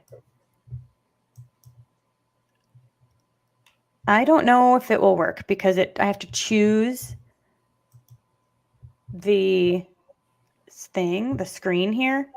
But, Tell me her story then. Okay. Sorry. Don't hate me. I just can't. I can't handle that. Okay. I'll tell you her story and you can react. How about that? Okay, perfect. Okay. You already saw my first reaction. All right. What's your first reaction? I can't. Oh, and somebody was saying they couldn't see the video. So, well, are you asking why you can't see the video or why Rachel doesn't want to play the video? I guess. oh, that could. So if you couldn't see the video, it should have been working. But tell us about that initial reaction just then. The clothes, the exposure, all of that is triggering for me. And remembering different places and things. So, Alicia says start the video and minimize it. Okay. Let's see if I can try that. Oh, she wanted to know why Rachel is repulsed. Yeah, it's super triggering for me to see somebody in an outfit like that. Okay. Let's see. So close your eyes. Okay. I'm going to see if I can do it again. And this time I'll use Alicia's tip. I closed out all my other. You're going to. We'll see if this works. Okay. Keep your eyes closed for now. Okay. made me cringe so hard. It just made me feel so unsexy. And I was like, oh my gosh, I'm not made for this. I was not made for this. And luckily my husband was like very supportive. He's like, no, it's okay. We'll work on it. We'll do this. Like, I'll coach you through some things. Like, try this. You know, he would take. You're married. So that's part of it too. So I guess, do you want to just close your eyes? I guess so. Okay. We won't be listening to very long. I'm married. Okay. He supports you doing that. Oh my gosh. Yeah. He was the one who was like, we should do this. Like, this is going to be such a great, like, he called it, what did he say? He said, it's the gold rush of our era. And if we would be stupid not to try. In some ways, he's right. Yes. Oh my gosh. Yes. That's the line I wanted you to hear. And so there's a couple things in this whole video. This is an interview from Soft White Underbelly. And if you go to that YouTube channel, he's got tons of different stories from people living on the street, addicted to drugs. He's got a whole series from this family in like Virginia living in the mountains where they call them, I don't even remember. Like their parents were like second cousins. Anyway, the parents they're all inbred. Anyway, it's very fascinating. But every week he comes out with these stories, maybe even every day. And this was one of the stories. And so the line that I thought was very fascinating was, this is the gold rush of our era. And the way that she describes this is that she's not being touched, but the things she's doing are being videoed, and she has relations with her fans, and they pay for her to do specific things. She is being touched. Including her and her husband doing things together that are videotaped. And the reason why it like stirred me up was, I was like, all right, even if you think that this is not a problem for you, the ripple effect of this is creating problems all over, including fourth grade classrooms. So when you hear somebody like that, and for somebody who I don't know much, I didn't know much about porn until I met you and learned a lot more, but this is somebody that I would think, oh yeah, this is their choosing. And kind of say the same thing. I disagree. I only listened to just a small portion of it, but there was a piece where she said, I didn't like it. And it didn't make me feel good. But my husband said, well, we'll work on it. Guys, that's manipulation. That's the brainwashing piece. She said, no, I don't like it. Okay, well, we'll work on it because this is the gold rush. This is how we're going to make our money. It's not a choice at that point. It's what her husband wanted. Yeah, that's what Catherine Yes. do. Yes. Her husband is trafficking her. Yes. And that's part of the grooming process. Is they think it's you, they brainwash you into thinking it's your own idea. Mm-hmm. Exactly. Oh, this is great. Yeah, I totally agree. My husband's totally for it. Yeah, he's running it. He just told you, we're going to make it to where you do like it. Yeah.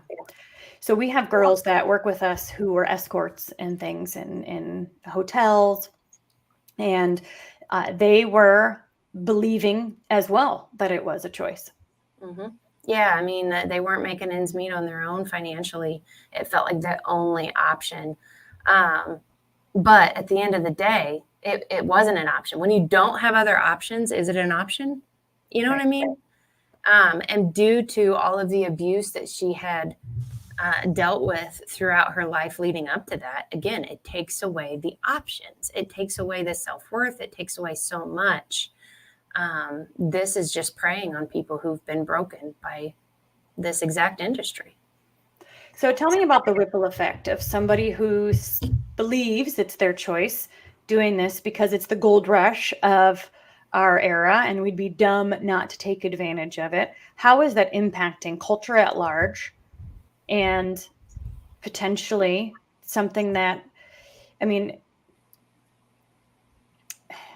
it is impacting things. And that's, I guess, the point I wanted to make.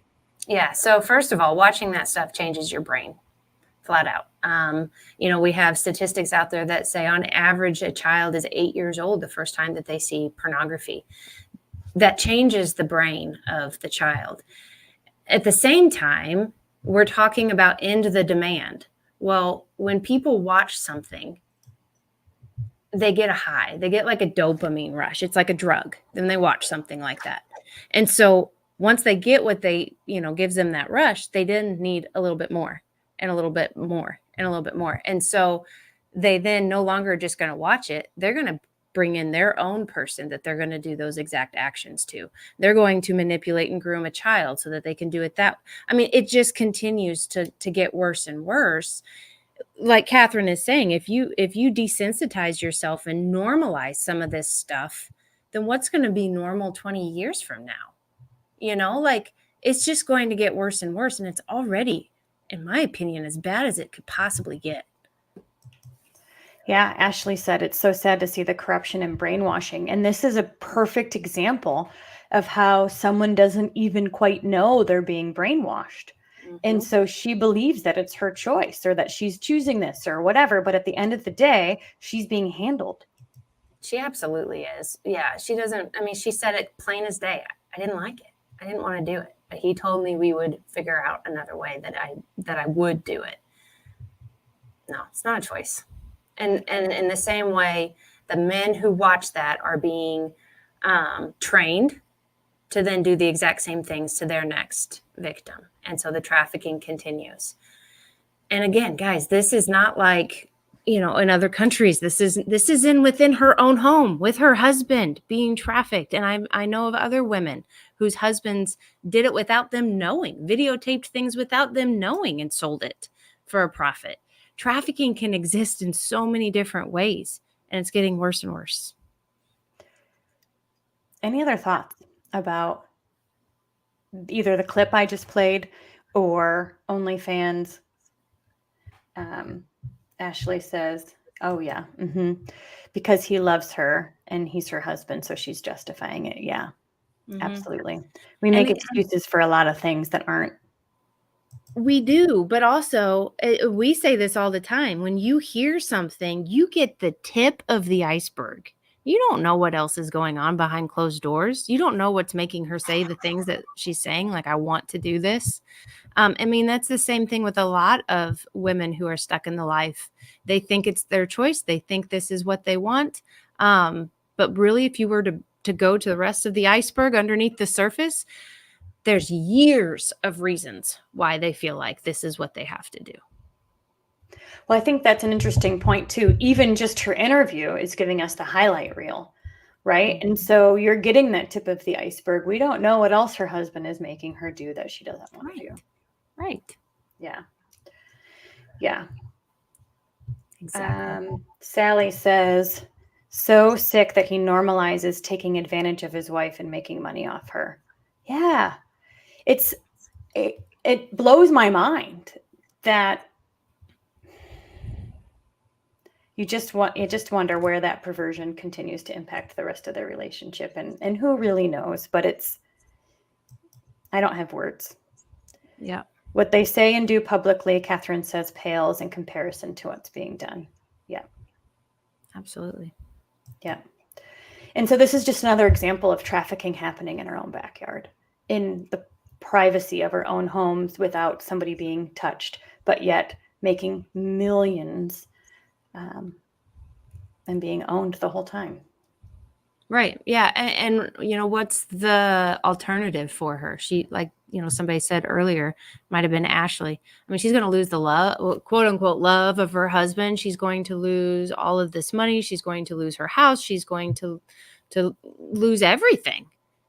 Or she says, okay, fine. I don't like it, but okay, fine. Right. Well, again, I think of domestic violence situations because I've worked with several survivors in domestic violence situations, and we'll always say, why don't they leave? Well, there's a lot of reasons for that, right? And one of them is that it's not bad all the time. Sometimes there's these good moments, and there's this. I mean, we know your trafficker groomed you, and it's called intermittent reinforcement, which is the strongest form of reinforcement. Meaning, it's not always bad. There's some love, and there's some specialness, and there's gifts, and there's alone time or whatever it is where I feel special. And then when you put what I don't like intermittently, we can justify it and allow a lot of things that we don't like because we're minimizing it, and we feel like, it's a spiral. And I think too, like, women don't talk about it, so they're isolated and they suffer in silence. Basically, like, this is just the way it's supposed to be. This is just, this is just my life. This is just what it's become. Yeah. Thank you, Catherine. Catherine says, great, important conversation. Kudos. Yes. All right. We're not done yet. We've got one more video to show you. Yeah, this one has no sure. nudity. Okay. Sorry. Oh, guys, I did not say a trigger warning. I should know better by now. Okay. Well, this is another story. This is kind of how we work. I do lots of research and then I share it with Rachel and we have a good discussion about it. We do a lot of this on our podcast, Stop Suffering in Silence, on Spotify, Apple Podcast, YouTube, all the things. So please be sure we can come out with a new episode each and every Monday. In fact, her son just was interviewed and shared about his anxiety attacks and how as a middle schooler he's dealt with and healed through and learned to handle anxiety attacks. So a lot of really powerful conversations here. But this one is from Law and Crime. So this is another YouTube channel. They post a lot of stuff all the time. But this one I thought was really interesting for two reasons. And so I'm going to share a bit more of this potentially, depending on how you feel. Okay. This is a teacher who was in a relationship with this is a female teacher who's in a relationship with a female student when the student was ages 15 to 17. Okay. And the year that this happened around was 2007. Okay. So I'm going to share my screen. I want to show the first 5 minutes and then skip a little bit because there's 2 points here that I want you to hear. Okay. I have it on 1.25 speed. So let me know if that's too slow, too fast, Okay. And you guys in the comments, let us know if you need anything different as well. This is the first time we're using this cool tool, so I'm really proud of ourselves. Okay. All right. And again, Rachel, if any of this is like not helpful to your ears, let me know and I'll just explain it. Okay. Headed to the rodeo to see Saxon Band. Texas teacher, once a beloved chair of the English department, now faces sexual assault allegations dating back to 2007. Prosecutors say she sexually assaulted a female student for multiple years. It's less about the nature of this because it's who you prefer, right? I think, in my opinion, it's more about the fact that they are prosecuting this teacher, even though 15 years has passed. Former CIA officer and FBI agent Tracy Walder says this case could mean big things for other sexual assault survivors, even decades after their abuse. That's something that is rare and that we haven't seen a lot. And I think this could really set an interesting precedence if in terms of students feeling comfortable that they could come forward and things like this. I think that's the interesting part of this case is that it is being prosecuted and we haven't seen that a lot. The investigation into Brandon Hargrove began in September of last year when authorities were tipped off about the alleged abuse. At the time, she was put on administrative leave from her position at Brazos Wood High School in Clute, Texas, about an hour south of Houston. The district released a statement reading in part, quote, BISD is dedicated to uphold seriously the understanding of 4 counts of indecency with a child by contact, 2 counts of indecency with a child by exposure. The incident dates back to 2007. Police say Hargrove sexually assaulted the girl multiple times when she was 15 to 17 years old. The survivor came forward in September of this year. What would make her come forward now, more than 15 years later? So I'm going to move it to less and less of these teachers will be able to my next their timestamp. careers in the classroom. Who she'd been assigned to counsel. Investigators found This is a different story. It depends. Okay. It depends on. Okay, so that was one. I wanted you to hear a little bit about the background, but then also the precedence that's being set by prosecuting a teacher 15 years later. But I also want you to hear what they say could be a reason why the person is coming forward now, and then we can have a discussion. All right, cool. On whether or not, you may have a situation where the student decided to actually hold on to all of those. I've seen that happen before. The student probably felt traumatized and victimized at the time, maybe wasn't sure what they wanted to do about that, and may have kept this information for that long. We don't know. Yes, my data. So basically they're talking about keeping texts, emails, journals, anything from back at that time that could be helpful. But also, it depends on whether or not, you may have a situation where the student decided to actually hold on to all of those. I've seen that happen before. The student probably felt traumatized and victimized at the time, maybe wasn't sure what they wanted to do about that, and may have kept this information for that long. We don't know. Yes. So those are the two things I wanted to share. Hold on. There we go. So let's talk about the first. Well, there's two things. Number one is time, and we'll talk about that in a minute. The second thing I wanted to bring up is when the lawyer said the girl probably didn't come forward because she felt victimized. I immediately went, no, that is not what happened. And I think that this is, again, something that people don't recognize, is that, in my humble opinion, one of the reasons why this girl didn't come forward when she was 15, 16, and 17 is because she thought that the teacher loved her. So tell me your initial responses when you hear that as well. Yeah. I think a couple things. I think, there was probably a relationship formed. There was probably a reason that she kept quiet on behalf of this teacher, thinking there was a relationship, thinking that she did care about her, thinking that, this was just their special secret. And, I'm assuming, based off so much that I've been through and then what I've seen from other victims, survivors as well. Obviously, I can't know without knowing this person, but majority of the time you stay silent because you do think you're in a relationship, or there's a shame aspect. And sometimes, I will say, when it is especially this same sex, like a man on a little boy or now a woman on a little girl, there can be so much shame and guilt that they think is their own to carry, that also keeps them quiet. But the fact that she kept all the texts and kept all the things makes me think she probably felt a sense of love towards that teacher. Well, and in my opinion, the fact that it lasted 2 years tells me it wasn't an attack, it was a relationship. Mm-hmm. And that grooming really grabs a hold of your heart. And it wasn't until she was older. And again, this is all speculation. We just know what we've just heard on the video. Right. But based on what we've experienced working with survivors, is that they when they get older, you have mentioned that when your flashbacks came and you started talking to a counselor, you had to come to a realization that it wasn't a relationship. Oh my goodness, yes. And I was so angry. She began to tell me that he groomed you. Like, he was purposefully doing these things so that he could hurt you. And I remember in the beginning thinking, no, there's no way. I know he loved me. That can't be the case.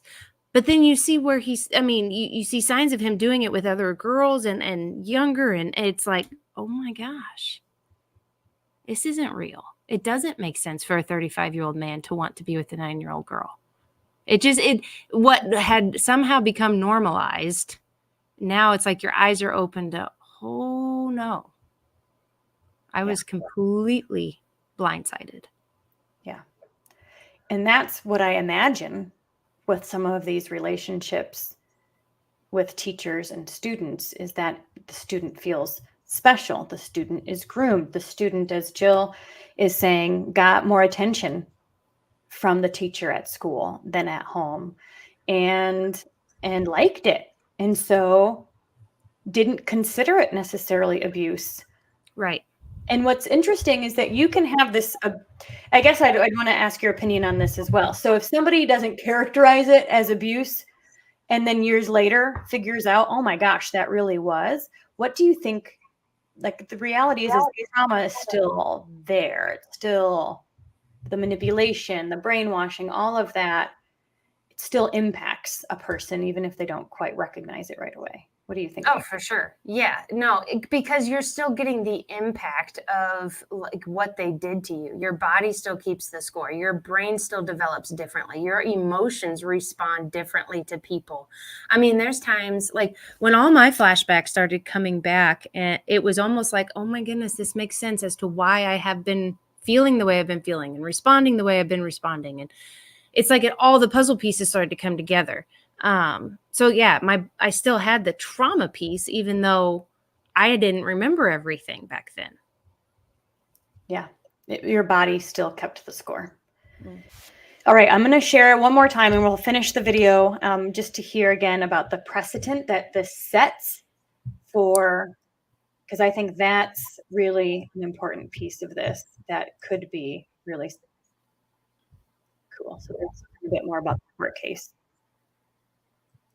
Data recovery be difficult in a situation like this? Of course. As you mentioned, it's a completely different self-help platform than what we're operating on today. But I do think that this may be an instance where the student felt that they were being victimized and maybe knew that this was wrong, was not in a headspace where they felt that they in all of this as well to sort of point them in the right direction. Because if this student kept a journal, maybe they mentioned friends that saw this happening. Maybe they mentioned other adults that they saw, and so those people could all be forced to speak. Is it possible that someone way back when, in 2007, around when this was happening, saw something and didn't come forward or didn't even realize what they saw was something nefarious? So that's actually exactly what happened in the case of the Castilleja school, which I had mentioned about before. Is a lot of individuals did ultimately come forward.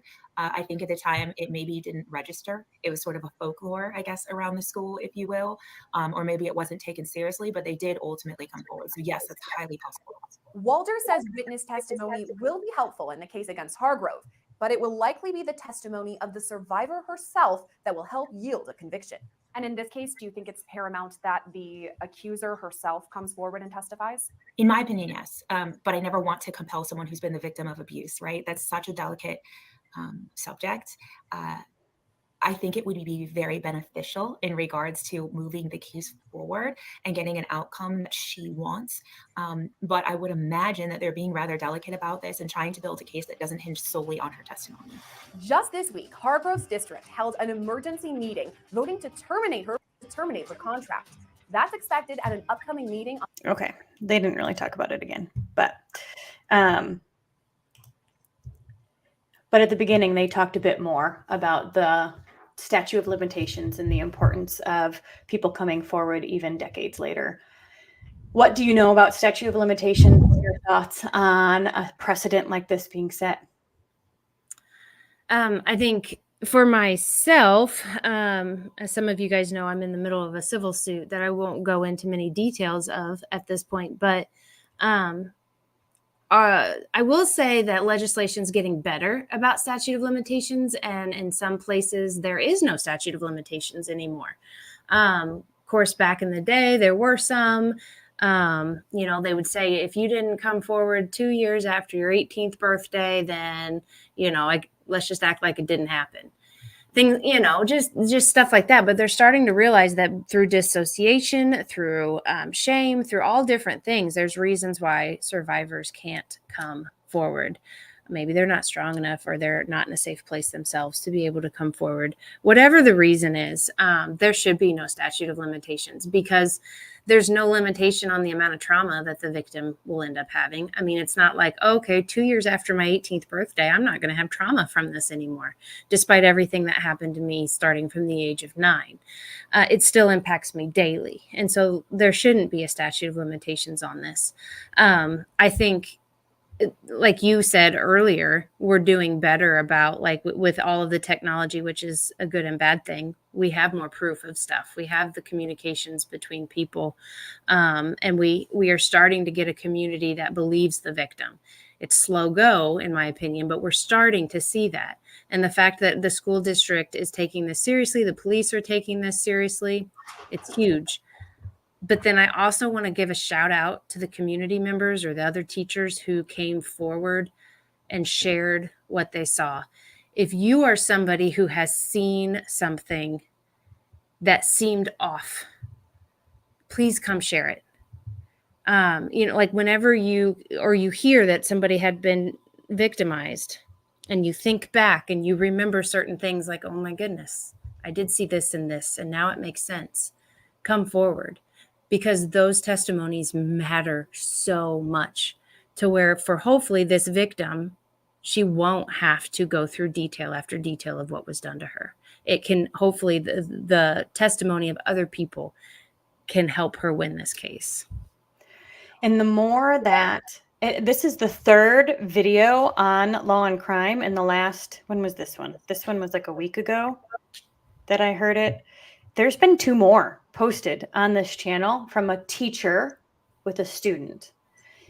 Yeah, we just had one popped up on my news feed from a town right next door that they're saying is a teacher's being charged with, what is it? Statutory rape. It's rape. Like, why do we don't call it statutory, whatever. It's a child. It's rape. It's a teacher. It's rape. Yeah. And so again, this is something that, like you said, is hopefully becoming more aware. People are believing the victim. They are taking it seriously. They're taking these allegations seriously. And then the school district, of course, we hope that it shouldn't happen to begin with, but the school district could and should make changes so that this doesn't happen again. Yeah, absolutely. We've heard stories of girls. I have a friend who was a teacher, and she was in student teaching at that time, and she saw some inappropriate things, and she went to the school district, to the superintendent, and he basically said, don't worry about it.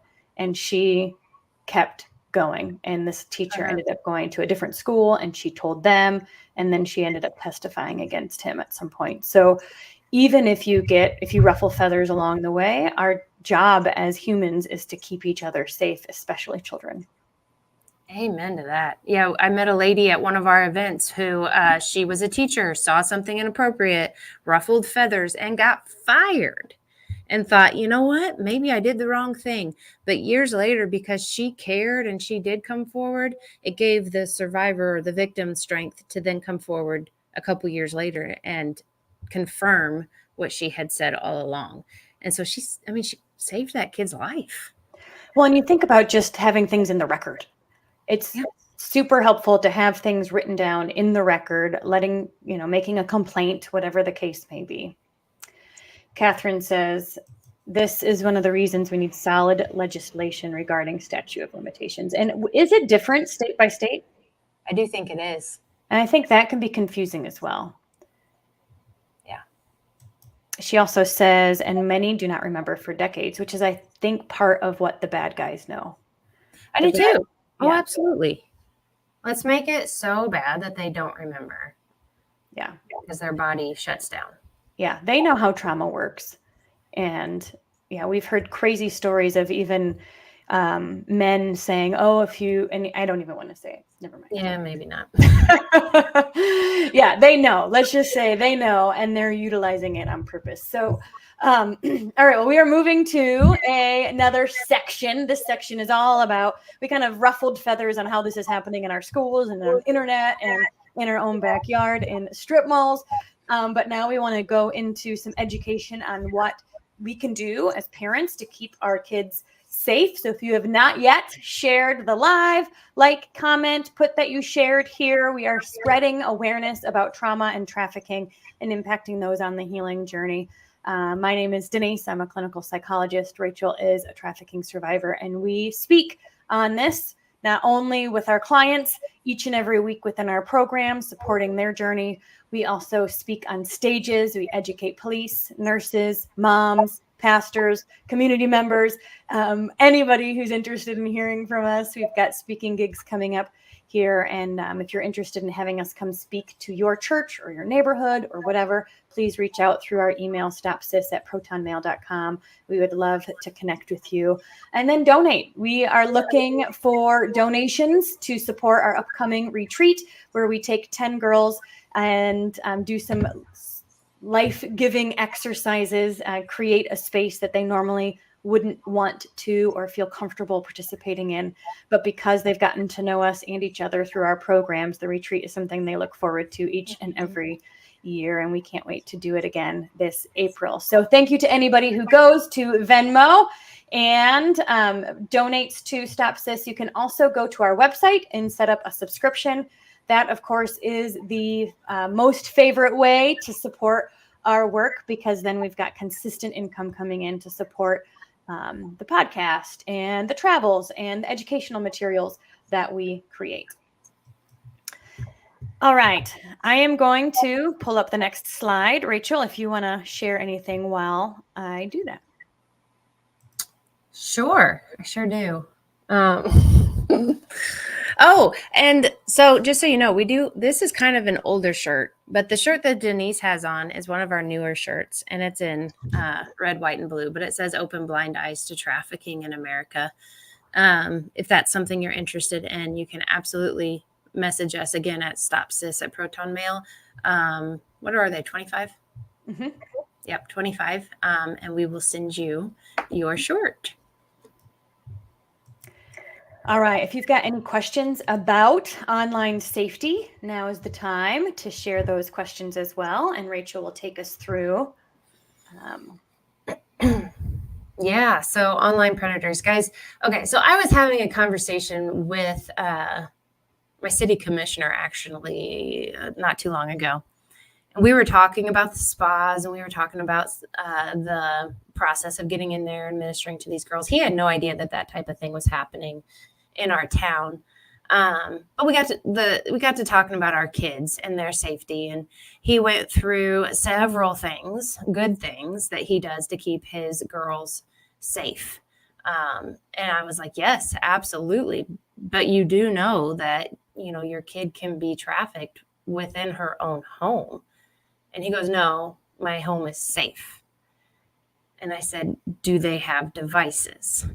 Well, yes, they do. But he just had no idea that the things that could take place. And he got to talking about, well, I see the things they post, and I know that they're doing it, okay, guys, but there's a whole other world that is out there.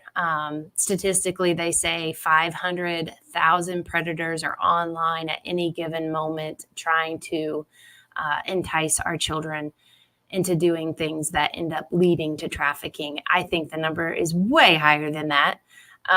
But I just want us to understand that what our kids are holding in their hands with devices can be more dangerous than, walking across town at night by themselves. Like, it's literally extremely dangerous what our kids are facing. So with that being said, I'm going to start with some statistics. The U.S. Child Safety Agency received more than 32 million reports of online enticement, child sexual abuse material, and child sex trafficking in 2022, up 2.7 million from the previous year. Go ahead and go to the next slide. The U.S. Child Safety Agency noted that while child sexual abuse material was the largest category, online enticement reports increased by 82%, driven by rising financial sextortion, where children are targeted to share explicit photos and extorted for money. This is the type of thing that, just keep going, because I think my stats are going to speak to exactly what I'm about to say. Only 7% of parents knew that their kids received inappropriate content from adults, and 1 in 5 children reported that an online predator contacted them. That's what's reported. Again, I think that number is way higher, but 7% of parents knew. And that's not to shame any of you. Like, I get it. If you don't know, you don't know. But that's why we're here. We want you to know so that you can keep your kids safe. The conversations that can happen on the other side of your child's device. And you may think, well, they don't have Snapchat. They don't have TikTok. They don't have social media. There's still ways that predators find their way to your children. I have a particular situation where my daughter was 8 years old at the time, was playing on a Barbie app. It seemed extremely innocent. I had no reason to think that it wasn't. But somehow there was a messaging capability that I didn't see when I first looked through that app. And 2 predators contacted my daughter and said absolutely awful things to her at 8 years old. And so I contacted the police. I gave them all of the information. You know, I'm thankful that I search through my daughter's device often so that I can see those things. And that's how I found it. She didn't come and tell me because she felt shame about it. She saw where it said really dirty words and she thought she would get in trouble.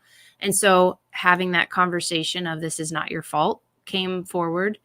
But the police told me, you know, they can't even figure out where this person's from. It looks like he's from Australia, but it very well could be that he's got the type of, you know, technology that he's, you know, he lives in the same town as you, but it shows that his computer's in Australia. These predators are very, very good at what they do. What's my next slide, Denise? I'm not remembering. Okay, how they work. Yes, this is what I want to talk about.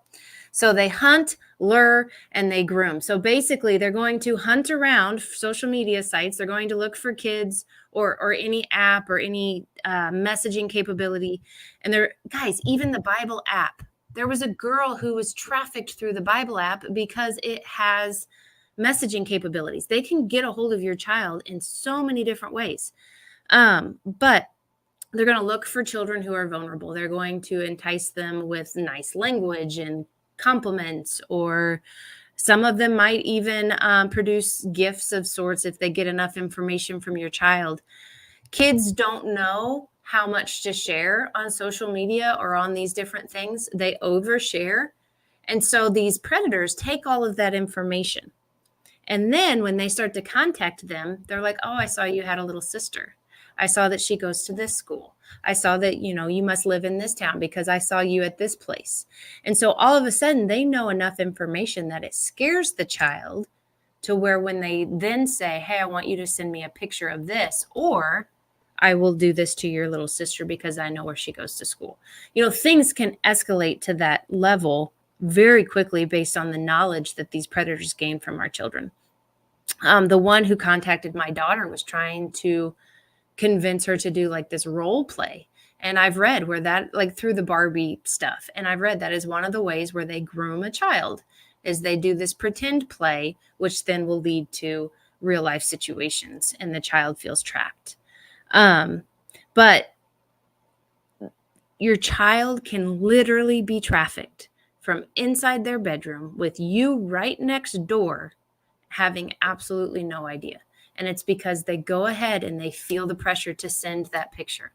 Maybe they think they're in a relationship with this guy on the other side of the screen who makes them feel seen and heard and validated for the first time.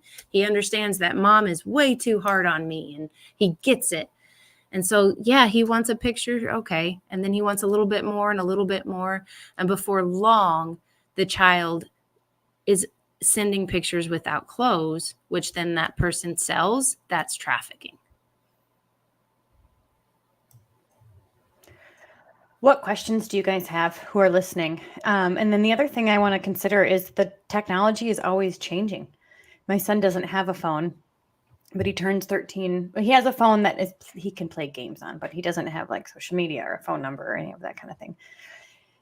And he's told me recently, like, oh, I'm the only one, you know, and he turns 13 soon. So we'll probably end up getting him a phone.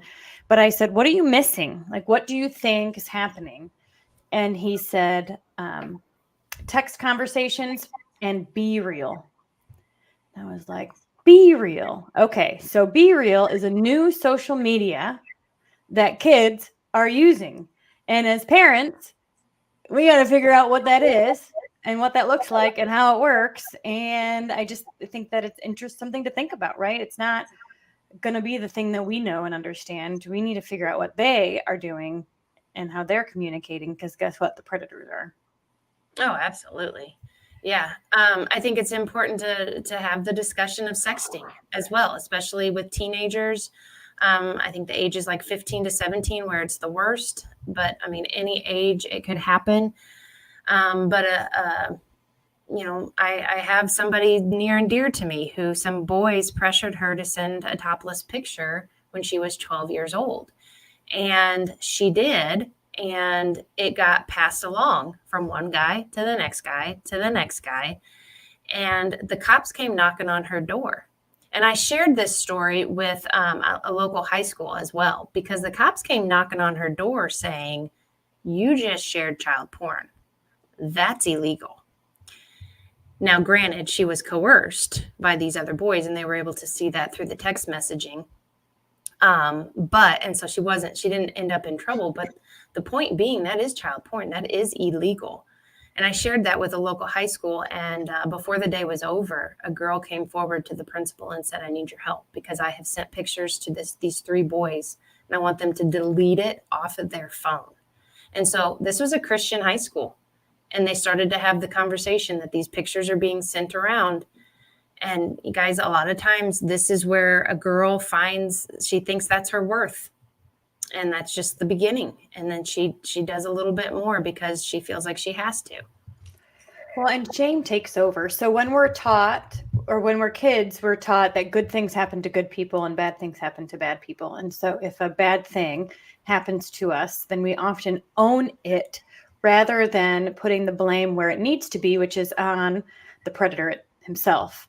Mm-hmm. And so we often own these, and it can be decades of carrying that burden, which impacts the way that we handle our coping skills. I mean, oftentimes we go down the negative coping skills more quickly, and then we have to learn the positive ones. And so it just to say, oh, it's no big deal, it actually really is a big deal, because decades later, that person still could be suffering the consequences, not only of the trauma itself, but from the negative coping skills that were fruit from that negative or traumatic experience and the shame that came from after.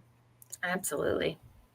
We got a new speaking gig, whoop, whoop, outside of Grand Rapids. Actually, definitely introduce us to your husband's cousin.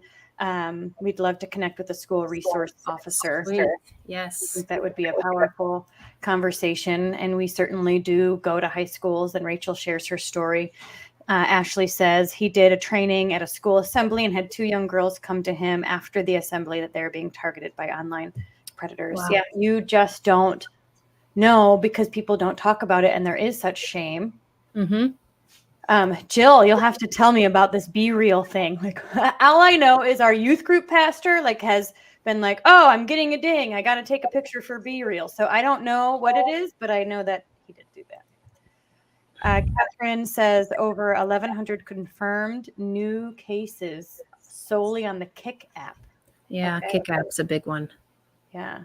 Jill says Snapchat is still happening. Okay, good to know. I can't believe it either. Yeah. Parenting in a Technology World is a Facebook group that has really helped with guidance on apps. Be Real is a hard no. Good. And then Catherine says the appropriate placement of blame is such a key issue. Yes, you're exactly right.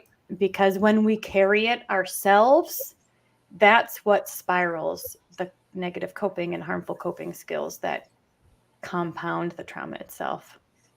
Right. And a lot of people will place that on you because it's easier to blame the victim than it is to blame the person who's actually causing it. Yeah. I do think, do I go in next on my slides to tips? Yeah. These are just Rachel's tips. There's probably, I mean, guys, you can Google tips. Protect Young Eyes is a fantastic resource as well that we've had on our podcast, but there's so many different tips out there. It's standing up to your kids and saying, like, I get it. You might not be the most popular for this reason, but you're not going to be trafficked. Some of my tips are kids' electronics should always be used in a common area with adults around. That means not alone in their bedroom, not in the bathroom. This means out in the living room where people can see what they're on and what they're doing. They will be less likely to sneak into things that they shouldn't be, or messaging with somebody that they shouldn't be. It helps keeps things on the up and up. No apps with messaging capabilities. Of course, as your child gets older, as they start to reach teenage years and they're driving and all of that things change. And as you'll see later on, our children's brain changes throughout these years. And we cannot give our child something that their brain is just simply not able to use in the correct way. Like, we're setting our kids up for failure. No social media. social media in many ways, I mean, yes, there's some good, like we're on how many social media platforms right now?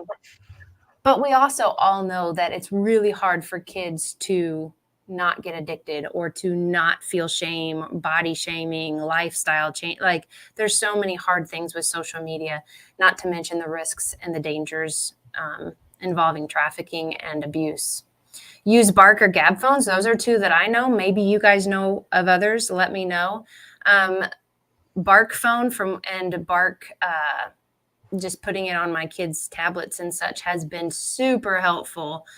Yeah, they're limited in what they do, but they got enough. And we have had no issues since doing that. So use those phones or other safety apps to spot and report inappropriate or threatening things on your child's phone. Communicate expectations and rules with your child often. Communication, as Denise says, if you talk about things all the time, like it's normal talking, communicating, then when something hard comes up, it's going to be natural for you to communicate. And that's what we want for our kids. We want them to naturally come to us when things are scary on their phone. And you go to the next one. Practice and role play different scenarios with your child. We learned this from Protect Young Eyes.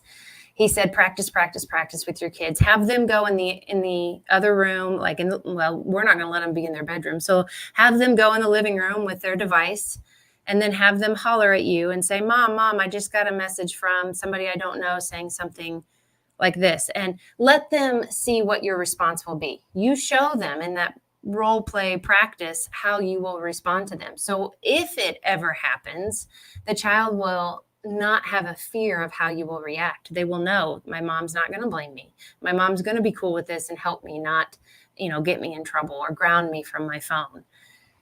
Don't let your kids go to a friend's house that doesn't have protection or rules with the internet and social media. Guys, when kids get together, their mind spirals and they end up getting on different sites and doing things that they wouldn't normally do when they're at home with you. And if a friend has unlimited internet and social media, it could get so dangerous so fast. And remember, it's never the child's fault when they are enticed, tricked, or exploited online. So this is something I wanted to share because it shows the brain development of a child. So the blue represents maturing of the brain areas. And you can obviously see through this little girl's life from age 5 to age 20, the maturity of her brain as it grows. And we learn that, your brain is not done developing until 25. But I want you to think about handing a girl in the first block or the second block a phone and look at her brain and look how it's not prepared to handle what this dangerous world within their phone has to offer. They're simply not capable of handling it to the ability that an adult would. And so again, it goes back to it's not their fault. If they get a phone and they get an app or they disobey us, guys, look at their dang brain. I mean, they're not mature enough to handle this type of addiction and temptation. They're just not. And so it's got to be us who protect them. It's got to be to have limits on their technology and what they see and do. Catherine says, especially if the perpetrator is some sort of perceived hero. So you're thinking about who they're either a person in their world that is somebody they look up to, somebody that they want to be like, and then that can translate online as well to people that they look up to. I mean, think of all these YouTubers and the communities that the YouTubers create. How do we know that that's safe? So just, it's one, you can act. And I think that's for all of us, just to keep our eyes open to what's happening in our world so we can make appropriate decisions for our family. Yeah, so this is not meant to send you into fear and I'm going to keep my kids in a bubble and never let them live outside of my house again. This is knowledge is power. And it is. It's just a way that we can protect and move forward safely. So it's coming up to the top of the hour. We've got one more giveaway. I'm kind of thinking, what if we give away an open blind eye shirt? Yeah, absolutely. Would you guys like an open blind eyes? Open blind eyes to trafficking in America. If that's something you're interested in, we can do a giveaway in just a few minutes to anybody who has shared, liked, or commented. So be sure, if you haven't yet, to share this live, like, comment, and then I'll reach out to you for size and your address, and we'll get that shipped out to you as well. Yeah. Awesome. Good idea. All right. So we are moving into our last half hour. I want to say this time has gone by so fast. It really has. It really has. It never sounds long, but I can tell you with, hey, Sarah. Sarah says the shirts have been helpful for me to start the conversation with people. Absolutely. Yeah. Yeah. I love it. She wears them to Pilates all the time. Yeah. Her Pilates class is going to be so informed. That is right. So thank you so much for that. If you have not yet, be sure to share, like, comment, and donate to Stop SIS. We are doing a fundraiser today. It is Human Trafficking Awareness Day. This is our Venmo. Anything you donate is appreciated. It is a 501c3 and a tax write-off for you, and everything goes directly to supporting us, educating schools, police, nurses, moms, as well as working with those on the healing journey through several of our programs, including 90-Day U-Turn, which I call a loving kick in the right direction, where we work with survivors and help them to understand why, like what fight or flight mode is, what are flashbacks, what are triggers, and how do you retrain your nervous system and your brain to live and rest and digest. And so some ladies who've gone through the program with us are now in college getting degrees. They've switched jobs. They have built houses. They're like living their dream life and truly stepping into who God created them to be, not because they forgot about their past, but because they have truly started the healing journey and have created a powerful community of people who are locking arms with them and supporting them while they do so, including the retreat that we're doing in a few months. So if any of you are on your healing journey and you want a community of other survivors who can partner with you, we are starting another round of 90-Day U-Turn in just the next week. So reach out to Stop SIS at protonmail.com. We'll put that website up in a bit again as well. So Stop SIS at protonmail.com, or you can go to our website, Stop Suffering, and send us a message, and we'll get you connected to 90-Day U-Turn. For 90-Day U-Turn participants, we ask that you pay what you can or do a donation, and we fundraise the rest at events just like this. So your donation goes directly to support the ladies going through the program and coming to the retreat in April, where we always end the retreat with a dream dinner, or we pretend like it's 5 years from now and we've accomplished all of our goals. And it's amazing to, number one, see their spark back, but then also to see things start to come to fruition. God is certainly in the midst here. Oh, for sure. All right. So for those of you that have shared and liked and commented, I'll go ahead and choose a winner for the t-shirt.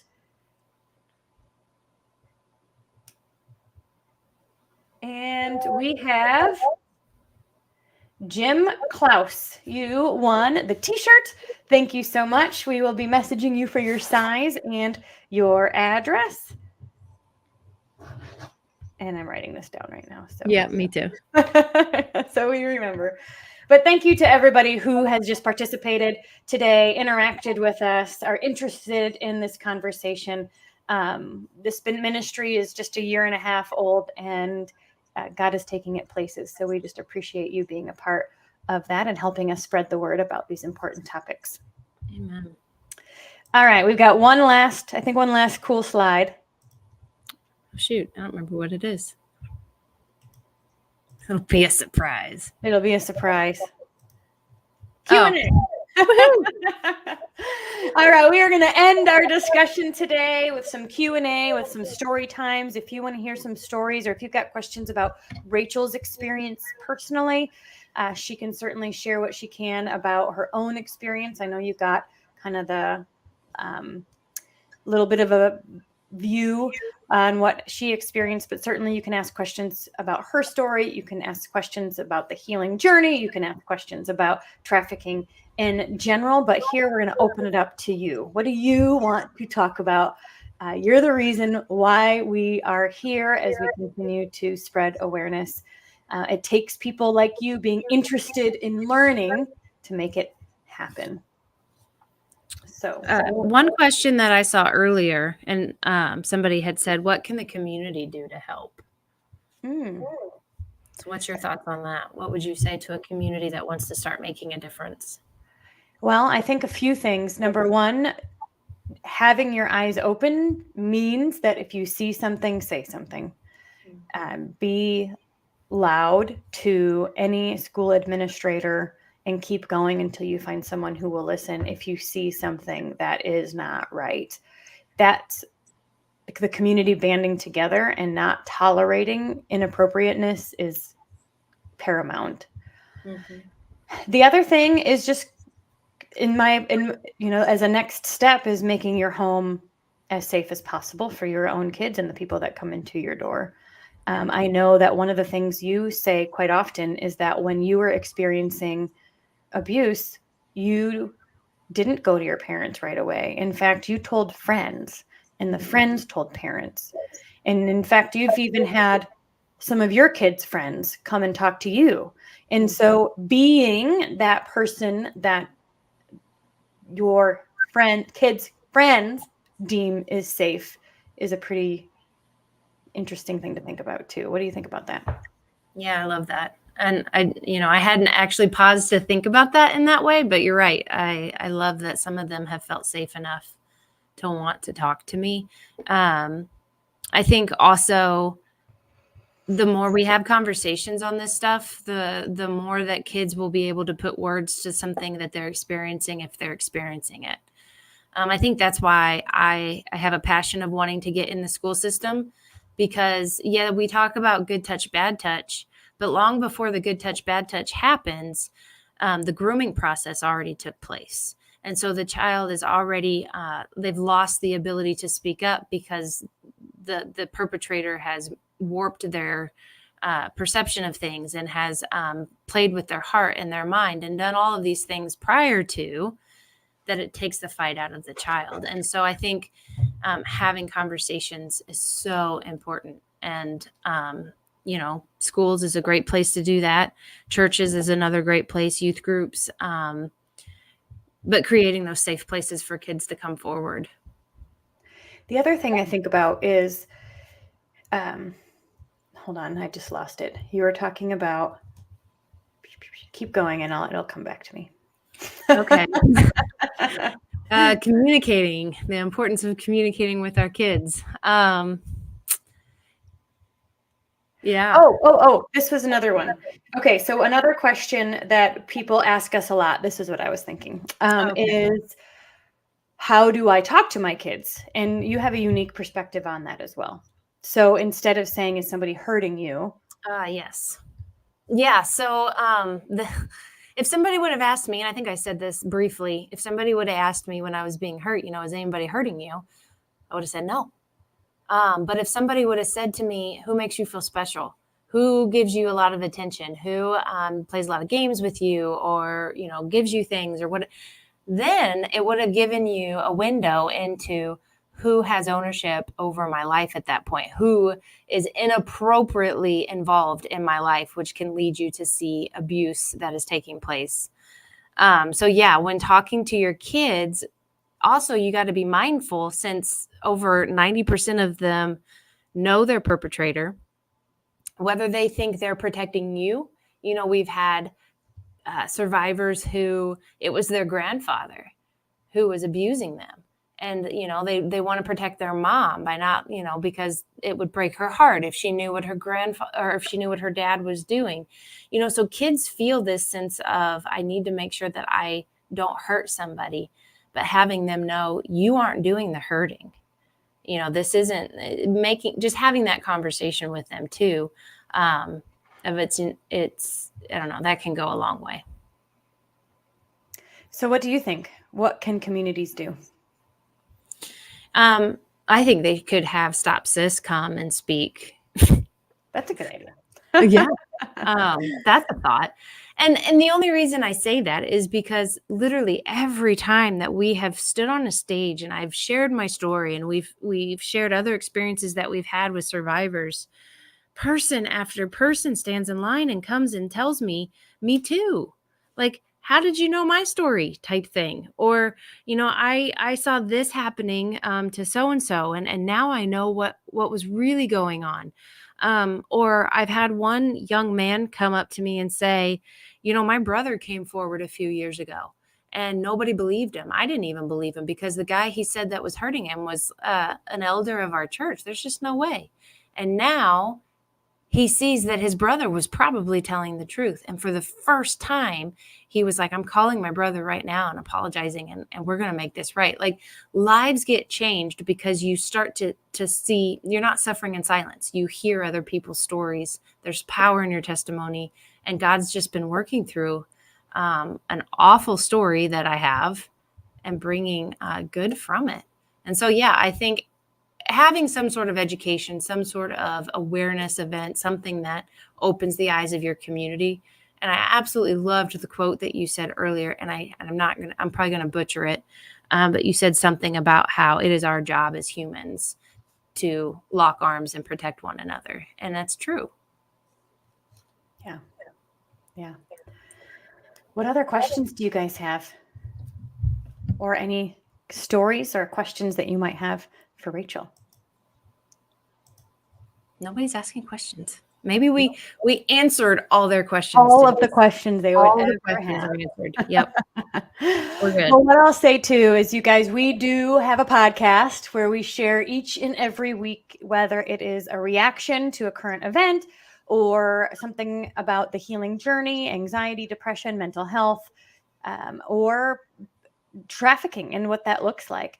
Be sure to like our YouTube channel, our Facebook page, Instagram. Rachel does reels consistently and goes viral, and so you need to see what she's up to. She's doing a lot of stuff that's really fun, based on how she shares what she's experiencing and thinking and growing, and you get a little insight into her heart and mind there as well. But if you know of anybody who would be interested in hearing us speak, hear Rachel share her story in creating a space for education to an awareness, please reach out to stopsis@protonmail.com. And thank you to everybody for being here, for donating. It takes a village to raise our children, and we want to partner with you on your own healing journey, but then also to keep our kids safe. So, Rachel, any parting words? I'm just super grateful. We had a lot of interaction, people that I don't know. It was neat to get to see their thoughts and some people that I love dearly on there as well. So thank you guys for your support. It wouldn't be possible. We can't do this without you guys. And, Denise and I, we put in a lot of time because we care so deeply about this. And we are constantly thinking of new ways to help people who are hurting. And we get to do that because we have people like you who are donating and who are supporting us and who understand that this is a cause that's worth supporting. And so I appreciate that so much. Amen. Well, I can tell you the healing that Rachel, the growth I've seen in Rachel over the past few years is testament to what's possible. And so not only with her, but the girls that we work with, healing is happening and a dream life is possible. And so if you are suffering in silence, feeling alone, and you want to participate in our community and be a part of some of our programs, please email and we'll reach out. We'll schedule a quick call, tell you all about it, and see if it's a good fit for you. But we'd love to support you because we know what's possible. Yeah. All right. Well, thank you guys so much for being here. Comments. Oh, we do. Okay. Let's see. Yes. Bonnie says it's scary to think about how many ways kids can be exposed. Yeah. And I think some of it will just be teaching them teaching them the ways so they then don't step into it in a sense. So even if they see a weird message, they don't respond. or Right. they consider it spam. Like a lot of us get asked about, well, how many of us get sugar daddy messages? Anyone? No, just me. Okay, well, I just ignore them.